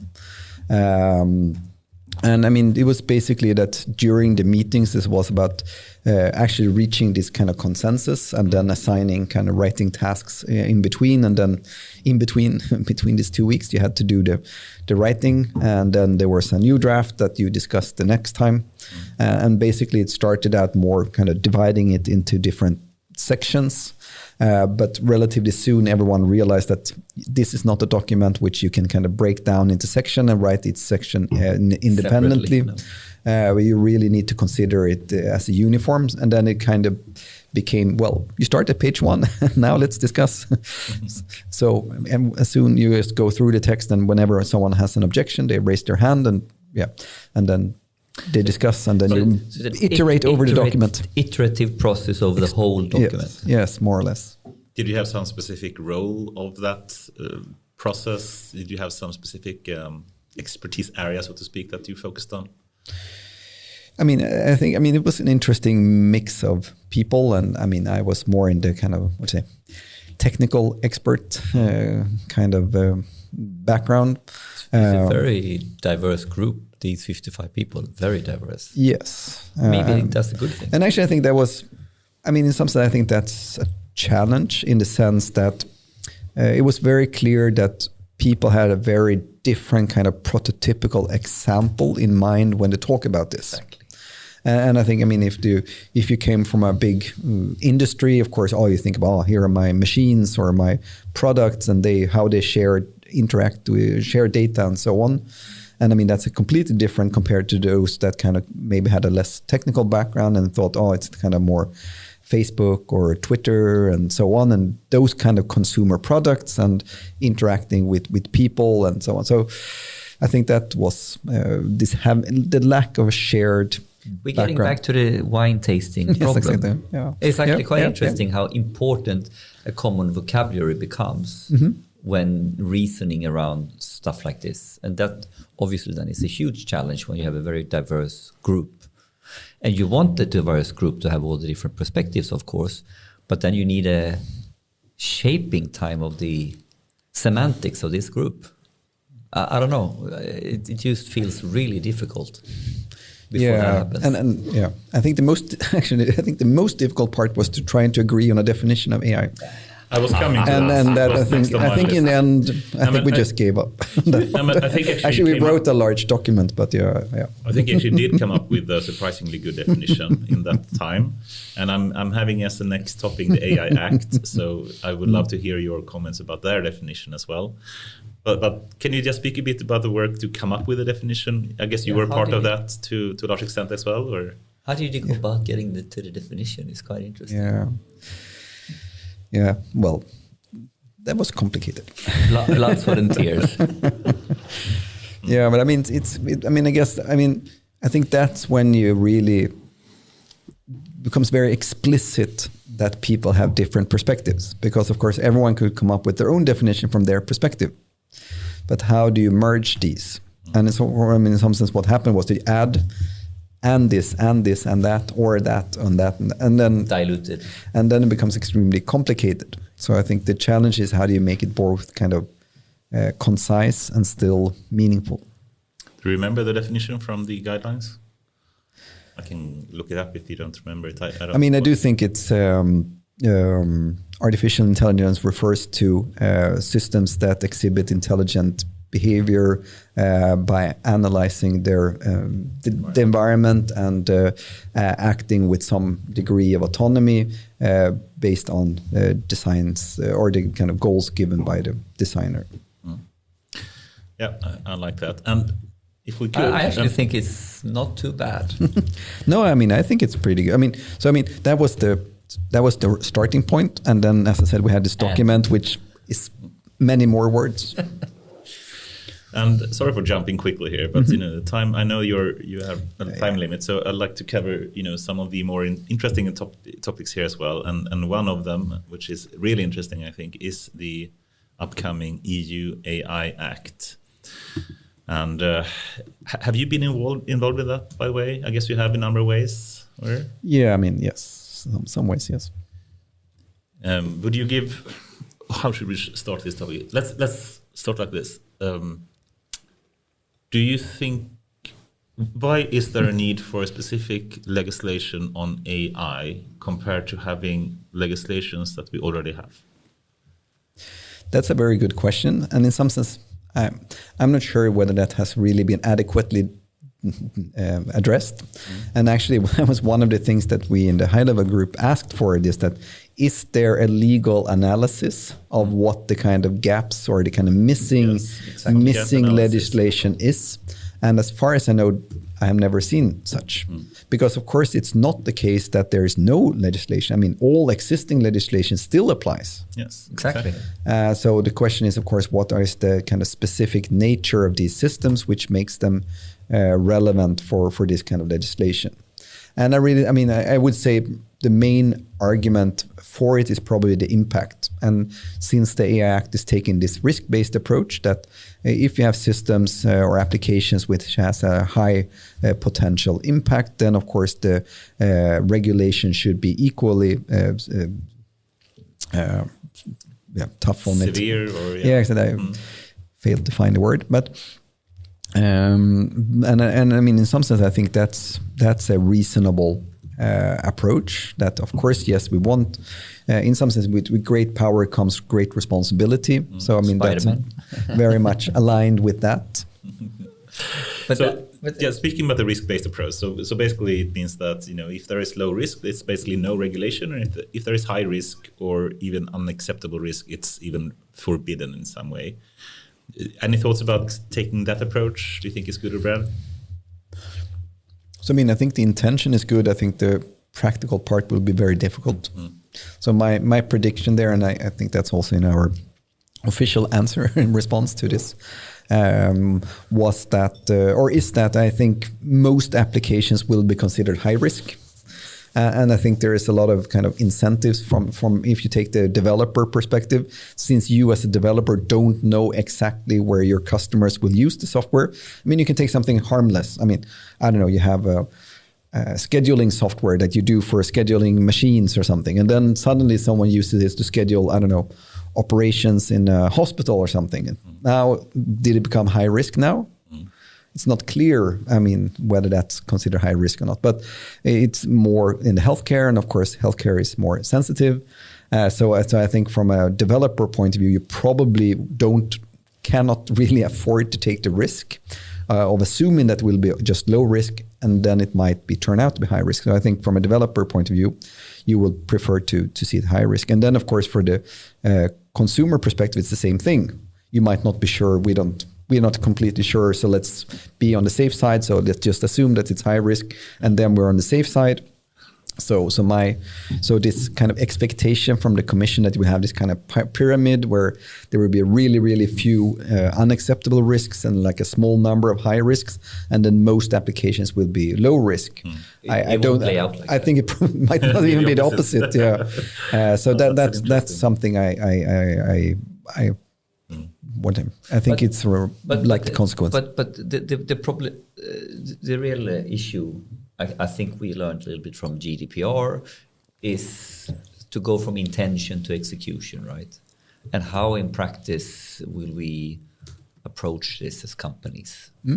And I think here, I wish and hope we can learn from what we did and what we didn't do, and basically, if you have an AI Act or GDPR Act, I argue there is the core policy, but there needs to be a meta product. There needs to be a lot more around this in order to have less friction or headaches on how to interpret it. And only relying on case law that doesn't exist, it's a real vacuum for a while. So I want to elaborate a little bit, like what are the things around an act like this that really needs to be there in order to support us to use it properly?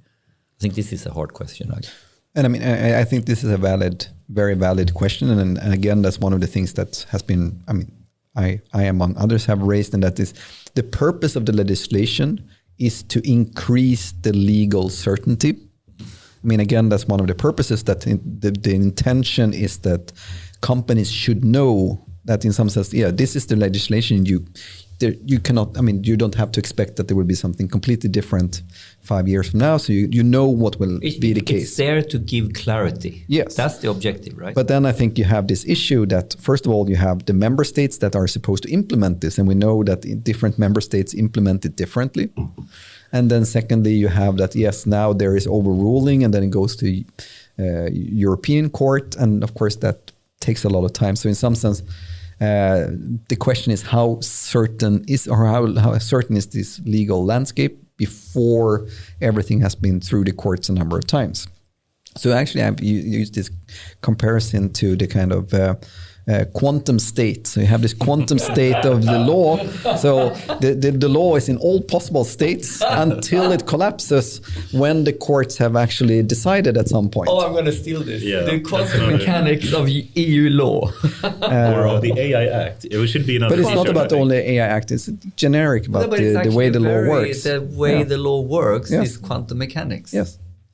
So anyway, so I think that's, and then of course the question of what is the other things, and there it's very clear that from an industry perspective, they want to see standardization. So there's a lot of work on standardizations these days, both on European level and also international level, on agreeing upon standards. And I mean, actually, there was another, if you say the kind of differences in this high-level group, then where industry was very much pushing for standardization as a way of agreeing upon this is the best practices. This is, if we do this is good. I mean, it's a good enough. And then it was very clear that, for example, consumer organizations did not accept this. That you should not be able to hide behind a standard. If there is if there are kind of damages, you have to face the damages. In some sense, you have to own the problem, even if you follow all the best practices. If it goes wrong, it's still wrong. But I can see the pragmatism of industry to trying to navigate the landscape, and then standards or best practices that we did according to book, and we came up with this. Please help us now. And so I can follow both arguments, but the practicality of executing needs standards or something to hold, some guidelines. Yes. And then, of course, we have the big challenge that in some sense, I would argue that the scientific foundations are not really there. I mean, there's still a lot of unknowns. So I'm leading one of the European AI Research Excellence Center networks, TAILOR, where we are developing the scientific foundations for trustworthy AI. Yeah. So I think there's still a lot of research to be done before we can realize this European vision. And give a snapshot. What is the scientific foundation for trustworthy AI explicitly? So, I mean, for example, we are developing kind of more technical solutions. So, and we take the standpoint that we need to be able to integrate techniques coming from learning, optimization, and reasoning, so that we need these kind of guarantees, but we also want this data-driven. So, for example, we are working on different metrics. How do you measure trustworthiness? How do you develop models that are both kind of learning from data, but still having these guarantees, so these neurosymbolic approaches and so on. And we're also working with auto AI. So basically, how can we automate a lot of the manual process work needed to set up the pipelines and do all the manual configuration of our learning systems, which is actually very error prone and very difficult, so that again we can make the systems more trustworthy by automating a lot of the practical details around it. But I don't know if you want to go here, but this is a really interesting rabbit hole with both techniques for trustworthy AI and transparent AI, and we've been onto this topic or explainable AI. So basically, there are techniques and technologies and way approaches how we can ask the model to explain itself. And those kind of techniques would vastly simplify and understand this landscape versus trying to do it with a questionnaire, like an analog approach to this is not sufficient. This is a highly digital approach. Yeah, I mean, I think actually one of the interesting statements we made in this guidelines is also that kind of verifying the quality and the kind of following of these guidelines is not something you can do once. Again, this kind of goes against what the industry wants. They want to have, let's stamp it, now it's approved, now ship it. And that I don't think works here. No. And it's really a continuous process that you need to do throughout the full lifetime of the product. But let's see if you agree with my core hypothesis here. If you want to have an AI Act executed upon, this is not, we cannot solve this with analog practices and methods. We need to have highly data-driven methods of, however we want to control this or supervise this or monitor this or whatever. I paint the picture. I have a new AI model and now I want to certify it. So I want to have a certification engine, not a certification analog document questionnaire. Do you see the difference? So there's high-level technology involved in here in order to certify my product. Something like this is in my mindset. Do you understand what I'm going through? And actually, we have been doing work on what we call execution monitoring, but in some sense it's a form of runtime verification. Yeah. So traditionally you verify your software in advance, and then you verify a model of your software. Not your real software. Now we're talking. And what we were doing was actually verifying the execution of your software, but using the same kind of formal methods for expressing your safety constraints and so on. But instead of verifying the model, we're verifying the actual execution. And then you actually gain also computational efficiency because you don't need to verify every possible execution of the system, but only the kind of particular execution of the system. And then we can also extend it. So the challenge, of course, is that if you're just doing runtime verification, you just verify that, or you can detect that it did something unwanted. So what we did was also extend it to take predictions into account. So we could say that if you don't change the behavior, if you continue on this kind of trajectory, you will violate these conditions in the future. So then you could take action before it actually violated any constraints. We also try to end this discussion somehow, but I think we need to speak about one of the more controversial topics in the AI Act, which is the definition of AI, of course, and then compare it to H-leg. Actually, my recommendation as well when giving our thoughts about this is to actually use the H-leg definition of AI, which I think is much better than what was proposed here. It has changed over the time, though.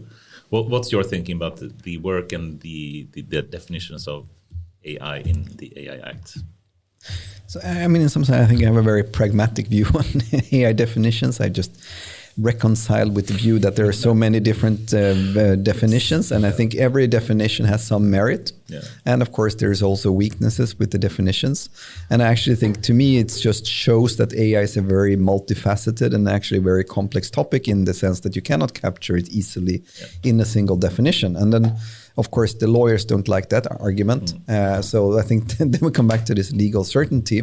And in some sense, they try to define it more around what kind of technology is being used. So in some sense, I'm perfectly fine with that. I think that's a reasonable way of doing it as well. I think to me, at least, the challenging part was, they used basically three components that either would say a logic-based approach, or it was a learning-based approach, or it was some kind of optimization and statistical approach. I think they removed I think they covered all software in the world. Exactly, and of course, they have covered every single software in the world with that definition. I agree with that, and then they could just written that every software, then we'd be done. Exactly. So actually talked to lawyers about this, and at least one of them argued that no, she had a very strong opinion about no, it's not about. So yes, it covers everything, but then there are other requirements. So I think this might be one of those cases where we, as kind of more technology-oriented people, don't understand how these definitions are interpreted from a legal perspective. True. I'm glad that you've taken up a more optimistic view on the definition. And I think you're right. We shouldn't simply squabble or think about that too much. I guess having more example-driven definition could potentially be better, which some argue that they do in the risk-based kind of definition. So I would argue, to me, the really difficult part is really that there needs to be a certain level of abstraction. I mean, it is classical. Is a thermostat an intelligent agent or not? Yes. And I mean, I think most people agree that a thermostat is not intelligent data, but you could make an intelligent thermostat. If you start thinking, it predicts that, I know that there are 4 people living in this place, and I know that you should come home this time, so therefore I start heating up or cooling it down. And then suddenly it takes a lot of other things into consideration, and then suddenly it becomes extremely kind of complex and potentially intelligent. Are you optimistic in how the implementation of AI Act will have, or what the effects of that implementation will be once it's actually enacted and in use? Do you think it will hamper innovation? Do you think it will actually bring Europe to a leading stance in having more trustworthy AI? Or what's your thinking once the AI Act will be deployed, so to speak? So, I mean, I would argue that if Europe invests as much in innovation and research and innovation as they invest in regulation, yes. But if they fail to do the comparable investment in the research and innovation, then it might be problematic. I want to put it's half a joke. I wish, in contrast to GDPR, that the AI Act will spur a huge boom for startups to put together data and AI monitoring certification technology rather than driving analog lawyers' bills. That would be cool. And I mean, of course, that is one of the fears that, again, it will favor the incumbents and will favor the really large companies that can afford to have a huge number of lawyers employed. And I really think that is the real challenge here, that how do we support more the startup companies? Because from what I understand, one of the challenges with GDPR is really this, that one problem from a large company perspective is that if they buy a service or a component from a smaller company, they are responsible, which means that they don't afford to take the risk because they can be fined, 4% or 6% of their... So you're really pushing in that the startup or the mid-sized company even working with the large incumbents will possibly be outcompeted on these topics. Yeah, the problem is that the big companies don't dare to use components from the smaller companies because they will be liable. Yeah, probably. And that is, of course, the challenge here. But I think one of the conversations we've had many times here on the podcast has been about this part of the AI divide here is that for the tech giants, they had the smoothest ride to comply with GDPR because they had the technical infrastructure to easily pick out the data they needed, and they had the lawyering muscle. So they had like the trifecta of understanding the problem, having the technology infrastructure, and having the lawyering. So we wanted, the GDPR was to protect us to some degree from if I'm cynical, from the tech giants, and they were the most favored by the act, is my argument. That's quite, I don't want to do that mistake again. Do you agree, or do you think I'm way off? I'm a little bit pushing. I don't argue against you. I have a very practical question, actually. When do you think that the act will come in place? And will it come in place? Mm-hmm. So, I mean, the latest news I heard is that things are being pushed through, and it may very well be that the act will be decided when Sweden will be in the president of EU next year. That was... So 2024, beginning something. 23. So yes, so I mean, so far as I mean, I think the trilogue as well. I mean, do you think really that will happen in less than 1 year? It still have to pass the parliament, right? So the thing is that things are being pushed by the Czech presidency, and I mean it's been discussed quite a long time and so on. So it might very well be that they might be able to push it through. And how long will companies have time to comply with that?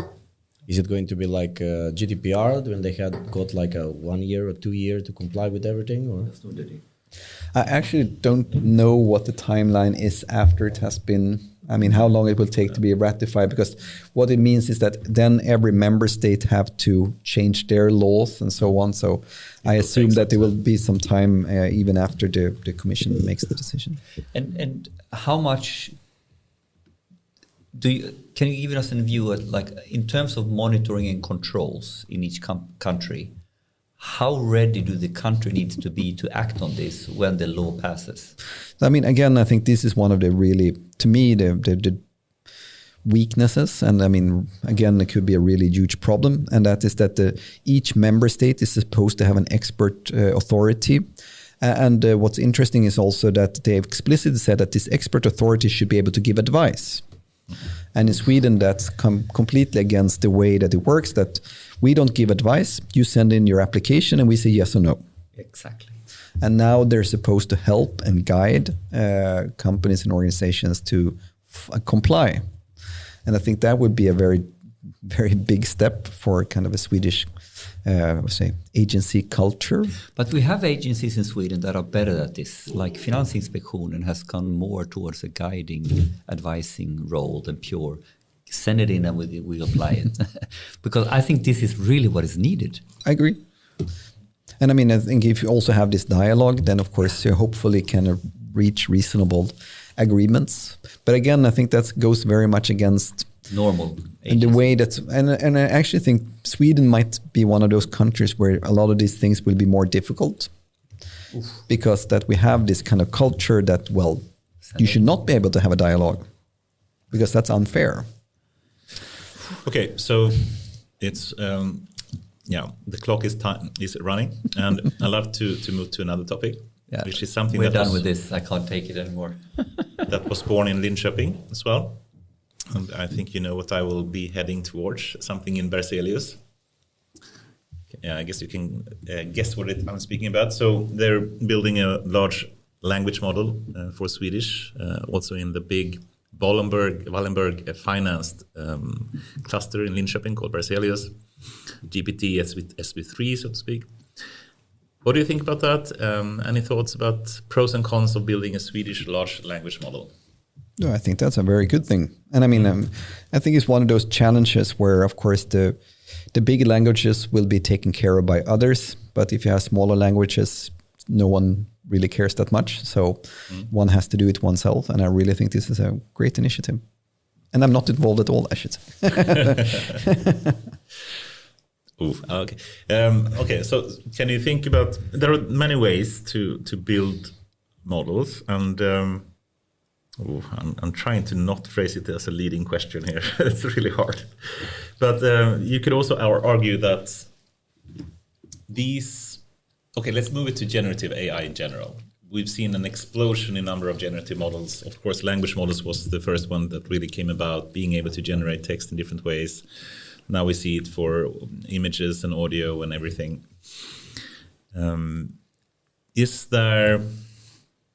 Do you think these kind of GPT-style models, which can move towards more general AI, like they can basically do few shot learning and you can ask them something and they can answer something, is something that's obviously interesting from a research point of view? I think everyone agrees, and it's really fascinating how we can start to move towards these more general type of AIs. Do you think they are also of practical use for companies short term to have a large language model that they can use for, let's say, Clas Ohlson or whatever company that wants to use AI? Yes. Okay, why is that? If you take some example, can you give an example of what they should use GPT for in some retailer or some other company you would think of? But, I mean, actually, I think these generative models are probably much closer to the way we actually work than we wish or we like to admit. And I really think, the more I think about it, the more I mean, isn't that how we work? I mean, you gave me a prompt, I generate an answer.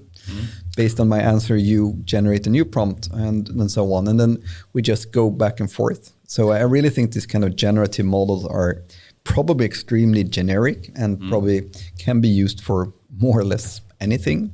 And I mean, we see people starting to use it for, I mean, generating text, of course, but I mean, say generating tests for working in school or generating instructions, or so I really think there are the limits will be more in our creative use of this technology than in the technology itself. And I think the really hard part is how do we now? I mean, of course, there will be limitations, especially when it comes to more, what you say, factual questions or more kind of reasoning. I mean, we know math, for example, is one of those things that they usually have a trouble with. How do you steer the training of these to solve particular challenges or weaknesses that you find? So what I expect is more that you use this to generate the first version, and then you kind of manually edit it. So and I saw a graphical artist that was using more this image generator and said that, well, it saved me 80% of the time because they could generate the kind of initial idea, and I got like the rough first version, and then I just manually did the polishing and generating the nice things, and then I'm just done. Do you see any practical issues with having a large language models of like GPT style, where we had 175 billion parameters in it for normal size companies? Okay, let me be more concrete. Yeah, okay. I think if we take an example, let's say they want to classify something for customer support. Let's say they want to build a recommender system. Let's say that they want to do some sentiment analysis or something like that. And they have their own data, they have their own categories potentially. And how should they be able to potentially fine-tune a system on their own data? How should they be able to send the data to the system, because they can't even host a model like this themselves? They have to send it through some API in that case. And that means sending potentially sensitive data they have through some kind of trusted partner that they have. Do you see any issues with these kind of things? I think that was an extremely leading question. So it seems I know. like you. So it I seems was like you. biting my tongue here. So it seems like you have a lot of objections. I mean, I'm not really working with these systems myself, so I cannot talk really about these pragmatic issues that you bring forward. But I mean, if you take a more, I think of course there's always this challenge. I mean, definitely when it comes to the size. I mean, you said that you're dependent on external services. Yes. And of course, that might be a limiting factor. Also, I mean, that depends also how you can build upon it. I mean, Can you actually get something that you can then, as you said, adding another layer on top of it that I can train with your own data? Or is it just you send in the prompt and you get it back and then you cannot really use it more explicit? Or I mean, more, With my non-technical know-how at all here, I'm now parroting. But I think what we're talking about here is the ultimate. If you go to the Googles and the Metas, and we talk about foundation models, so very, very large, big models that someone is serving. They are, or maybe now here a Swedish language model, and then basically how to interact with foundation models or how to use that to then do something that is in your operational, pragmatical old system. So I think the challenge here, the way I understand it, is that if we don't have a strategy in technology setup, what is the foundation model and how do you bring from foundation model to your hardcore use case application, then I'm kind of completely in your corner, Anders, that sort of, how can I build a practical use case with a foundation model over here that sort of serves my daily? The thing is, for most tasks, I would argue, you can get so much better performance accuracy-wise if you train it on your own data and with a smaller model as well.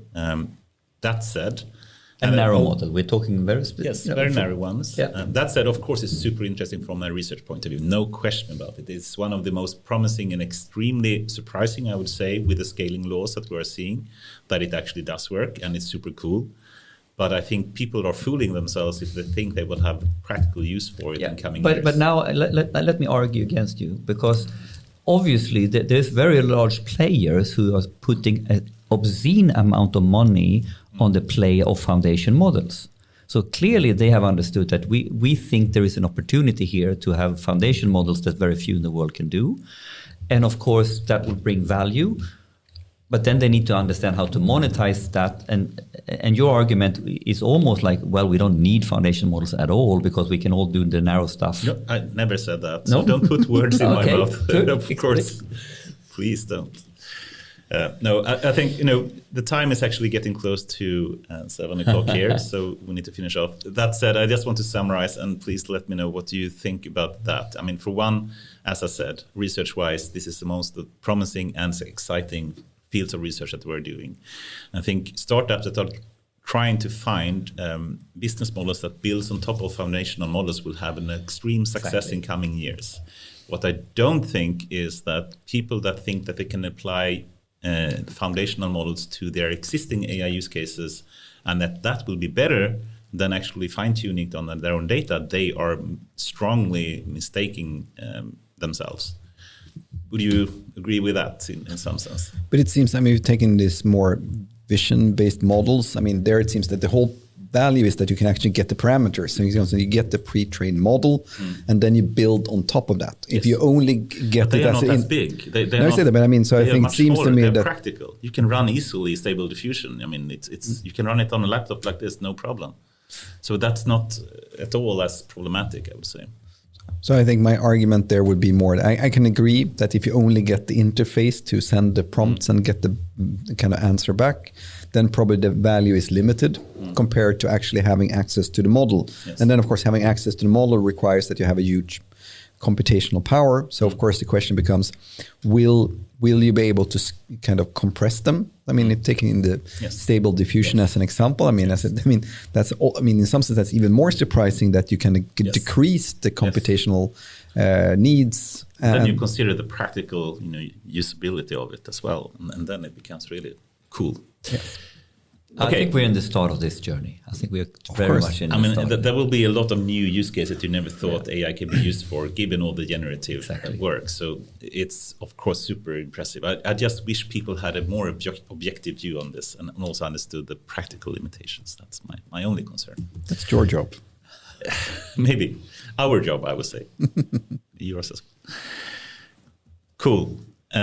Given the time, I just think we should have one ending question here, and then going a bit more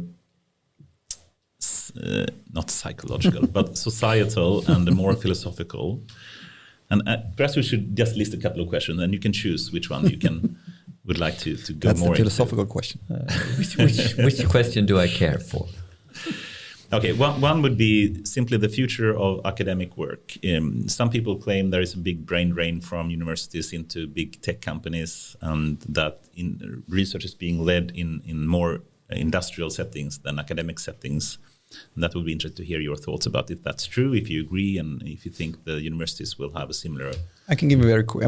Yes and no. Of course, I would say probably in some areas, taking these large scale models, yes, it's difficult to compete, but I also think that it's really important that the universities keep the competence, because there will always be limitations to what the companies find economically valuable. Exactly. And I think the universities needs a competence.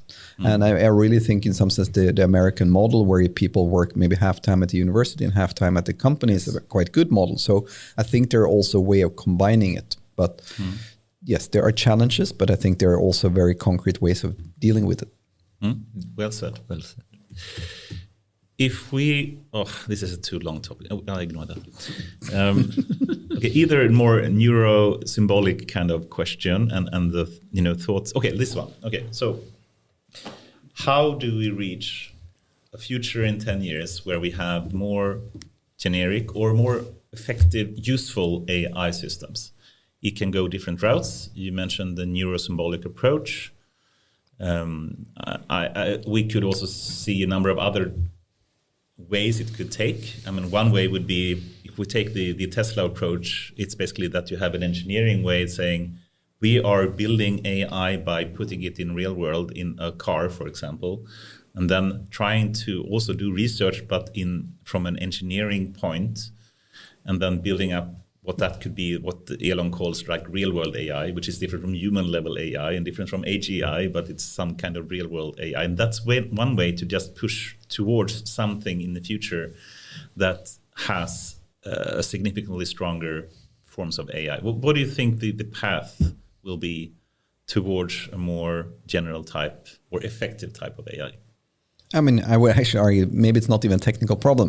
I mean, we just said earlier, before, I think there is so much value in the existing technology that we have today that's not being realized because our organizations are not equipped to take advantage of the technology. Yes. So in some sense, there is so much unrealized potential, which would, in order to release that potential, it's more about organizational development than technical development. Well, that's short term. If we think, let's say 5-10 years, perhaps most organizations now realize that most development... No, you're being overly optimistic. I agree with you. I think this is a 10-year problem, the organizational problem. At least. I think let's say there is a point where most people and organizations understand that they need to have an AI-driven approach for development or whatever product. But I was also argued, that when companies and organizations start using it in different ways, we will also learn the ways that it does not work. So, I also think it actually reinforces the research in the sense that it provides more grounded cases where it doesn't work. But I think when it comes to research strategy, I think probably any strategy we just select one approach is probably riskful. Yes. Okay. And I really think it's about trying. Having an open mind that we need a more basic long-term kind of blue sky and curiosity-driven research. And yes, we do need a more applied, closer to the application research as well. And I think the danger is if we kind of fixate on only doing one thing. And when it comes to this approaches, I think probably all the ones that you mentioned are have their value. Well said. I agree completely there. Are you optimistic then? Yes. Are you fearful of a singularity? Are you fearful of a point where there will be a loss of control in some way, where perhaps AI will start to, given all the generative, code generative approaches that actually AI can generate their own code and potentially then self-improve in some ways automatically? Is that something you're concerned with? So in some sense, I would argue we already lost control, and this is our opportunity to regain control. Oh. You can just take the economical system, for example. The economical system that we're living in is so complex that no one really understands how it works. And how do you do, and when you have, say, economic recession or something, and it's more trial and error. And I actually think by using these kind of methods, we actually can start to have a more, systematic engineering-like approach to understand and being able to control the development. And the same with, say, climate change and so on. I think, again, in some sense, it's out of control currently, and we need the tools and technology to bring it back under control so that we can actually steer it to a more positive future. I love that answer I heard in a long time. Yeah, I don't think we can end in a better way than that. Awesome. Fredrik, what's next in your life? What's happening coming weeks, privately, professionally, anything specific? No, one of the things we're currently working on is, so the universities have been asked to define profile areas. So each university, they want the universities to be more specific and not to have their own kind of profiles. Brand. Exactly. So I'm working with one of the potential profile areas at Linköping University on AI, science and societal impact. So we're of course hoping that Linköping University will decide that AI will be one of its profile areas, and I'm leading that work. So the profile areas is for the whole university, yes, so to speak, not only. And they can only select a very small number, so probably 5. And you want AI in the brand. That's of what course, you want. yes. I love it. And I think it makes perfect sense. As I said, Linköping University has been pioneering AI in Sweden since the 70s. I would argue we're probably one of the broadest universities when it comes to AI research. And we actually cover all the different aspects in one university. So I think we have a good opportunity here. Awesome. Looking forward to hearing more about that. That's a very good next coming weeks and months what I'm working on. I love it. Actually, it's only until Monday, but yeah. Anyone that you would recommend to come on this And podcast? actually, I mean, and the other thing I'm working on is that I'm been put in charge of developing several, both a joint strategic research agenda for AI research in Europe. So as I said, we have this network of excellence where I'm leading one of these networks of excellence, TAILOR, and we are together going to formulate a joint strategic research agenda. So actually, we have a meeting about tomorrow morning. So I think that's very interesting to see how should, from a research point of view, what are the things that we want Europe to push. Exactly. And then I'm also leading another work in an organization called ADRA, the AI Data and Robotics Association. So actually the Commission formed a partnership, a public-private partnership last year, where the Commission is investing 1.3 billion euros into this partnership, and the private side is expected to invest at least as much. And there I'm on the board of this ADRA organization, and I'm responsible for developing the next generation strategic research, innovation, and deployment agenda, which we're also working on there. So there's a lot of work on the European level on setting the agenda and defining what are the things we want to work on the next couple of years. I don't understand how you find the time to work with all these kind of initiatives that you are doing. It's insane, but it's really good to hear, and I'm glad that you are heading and steer. And the topics areas. are excellent. I can see how I don't have time, but oh shit, that's something I would like to work on when the question comes. Fredrik, anyone that you would like to recommend to come on this podcast? Someone that you would like to listen to for us to interrogate? Interrogate. That's how it feels. No. Yeah, that's a good question. You should have given me a heads up warning on that one. I think you can come again. So we can end on that. We had My second personality. Yes, exactly. we have wine tasting. Yeah? Actually, but I mean, I think if you want this more legal perspective, Cecilia Sjöberg Magnusson at Stockholm University, that's always interesting too, because I mean, it's very interesting when you have more this kind of lawyer perspective. And actually, if you want combination, because I have my colleague in Lund, Stefan Larsson, he's also a lawyer and we work together. And but he has maybe a bit more, what should I say, pragmatic rather than the kind of legal perspective. And I really think that's there's very interesting. I mean, this kind of legal aspects on AI. And you said it before, like, we need to respect sometimes that when we have written something in an act, it's not only for the technicians to understand, but it's actually for the lawyers to be able to work on it. It's actually a quite important consideration. Yeah, and then also, I mean, how do you, educate lawyers? And I mean, make them have a more, from a technical point of view, more realistic perspective. And I mean, that actually brings, there are several people. I mean, you have Jeanette Nilsson and the AI agenda. I think that's very interesting. And she's on our list. So, yes. And getting this, trying to get this more grassroots organization, engaging the larger community around the AI questions.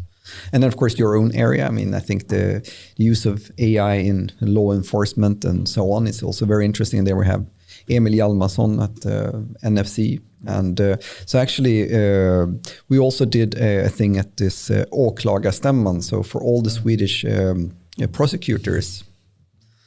So I guess that could also be an interesting to bring one of the prosecutors and say, from a prosecutor perspective, how do you view this use of AI and how can that change the way, make the courts more efficient? And then we have a tournament. I really like the lawyer kind of view on it. He just lifted up the game very, very high. So thank you so much. Thank you so much. Now we're going somewhere. Awesome. It's a pleasure, as usual, to speak to you, Fredrik Heintz. So thank you very much for coming here. It's been a pleasure. Thank you. Thank you, Fredrik.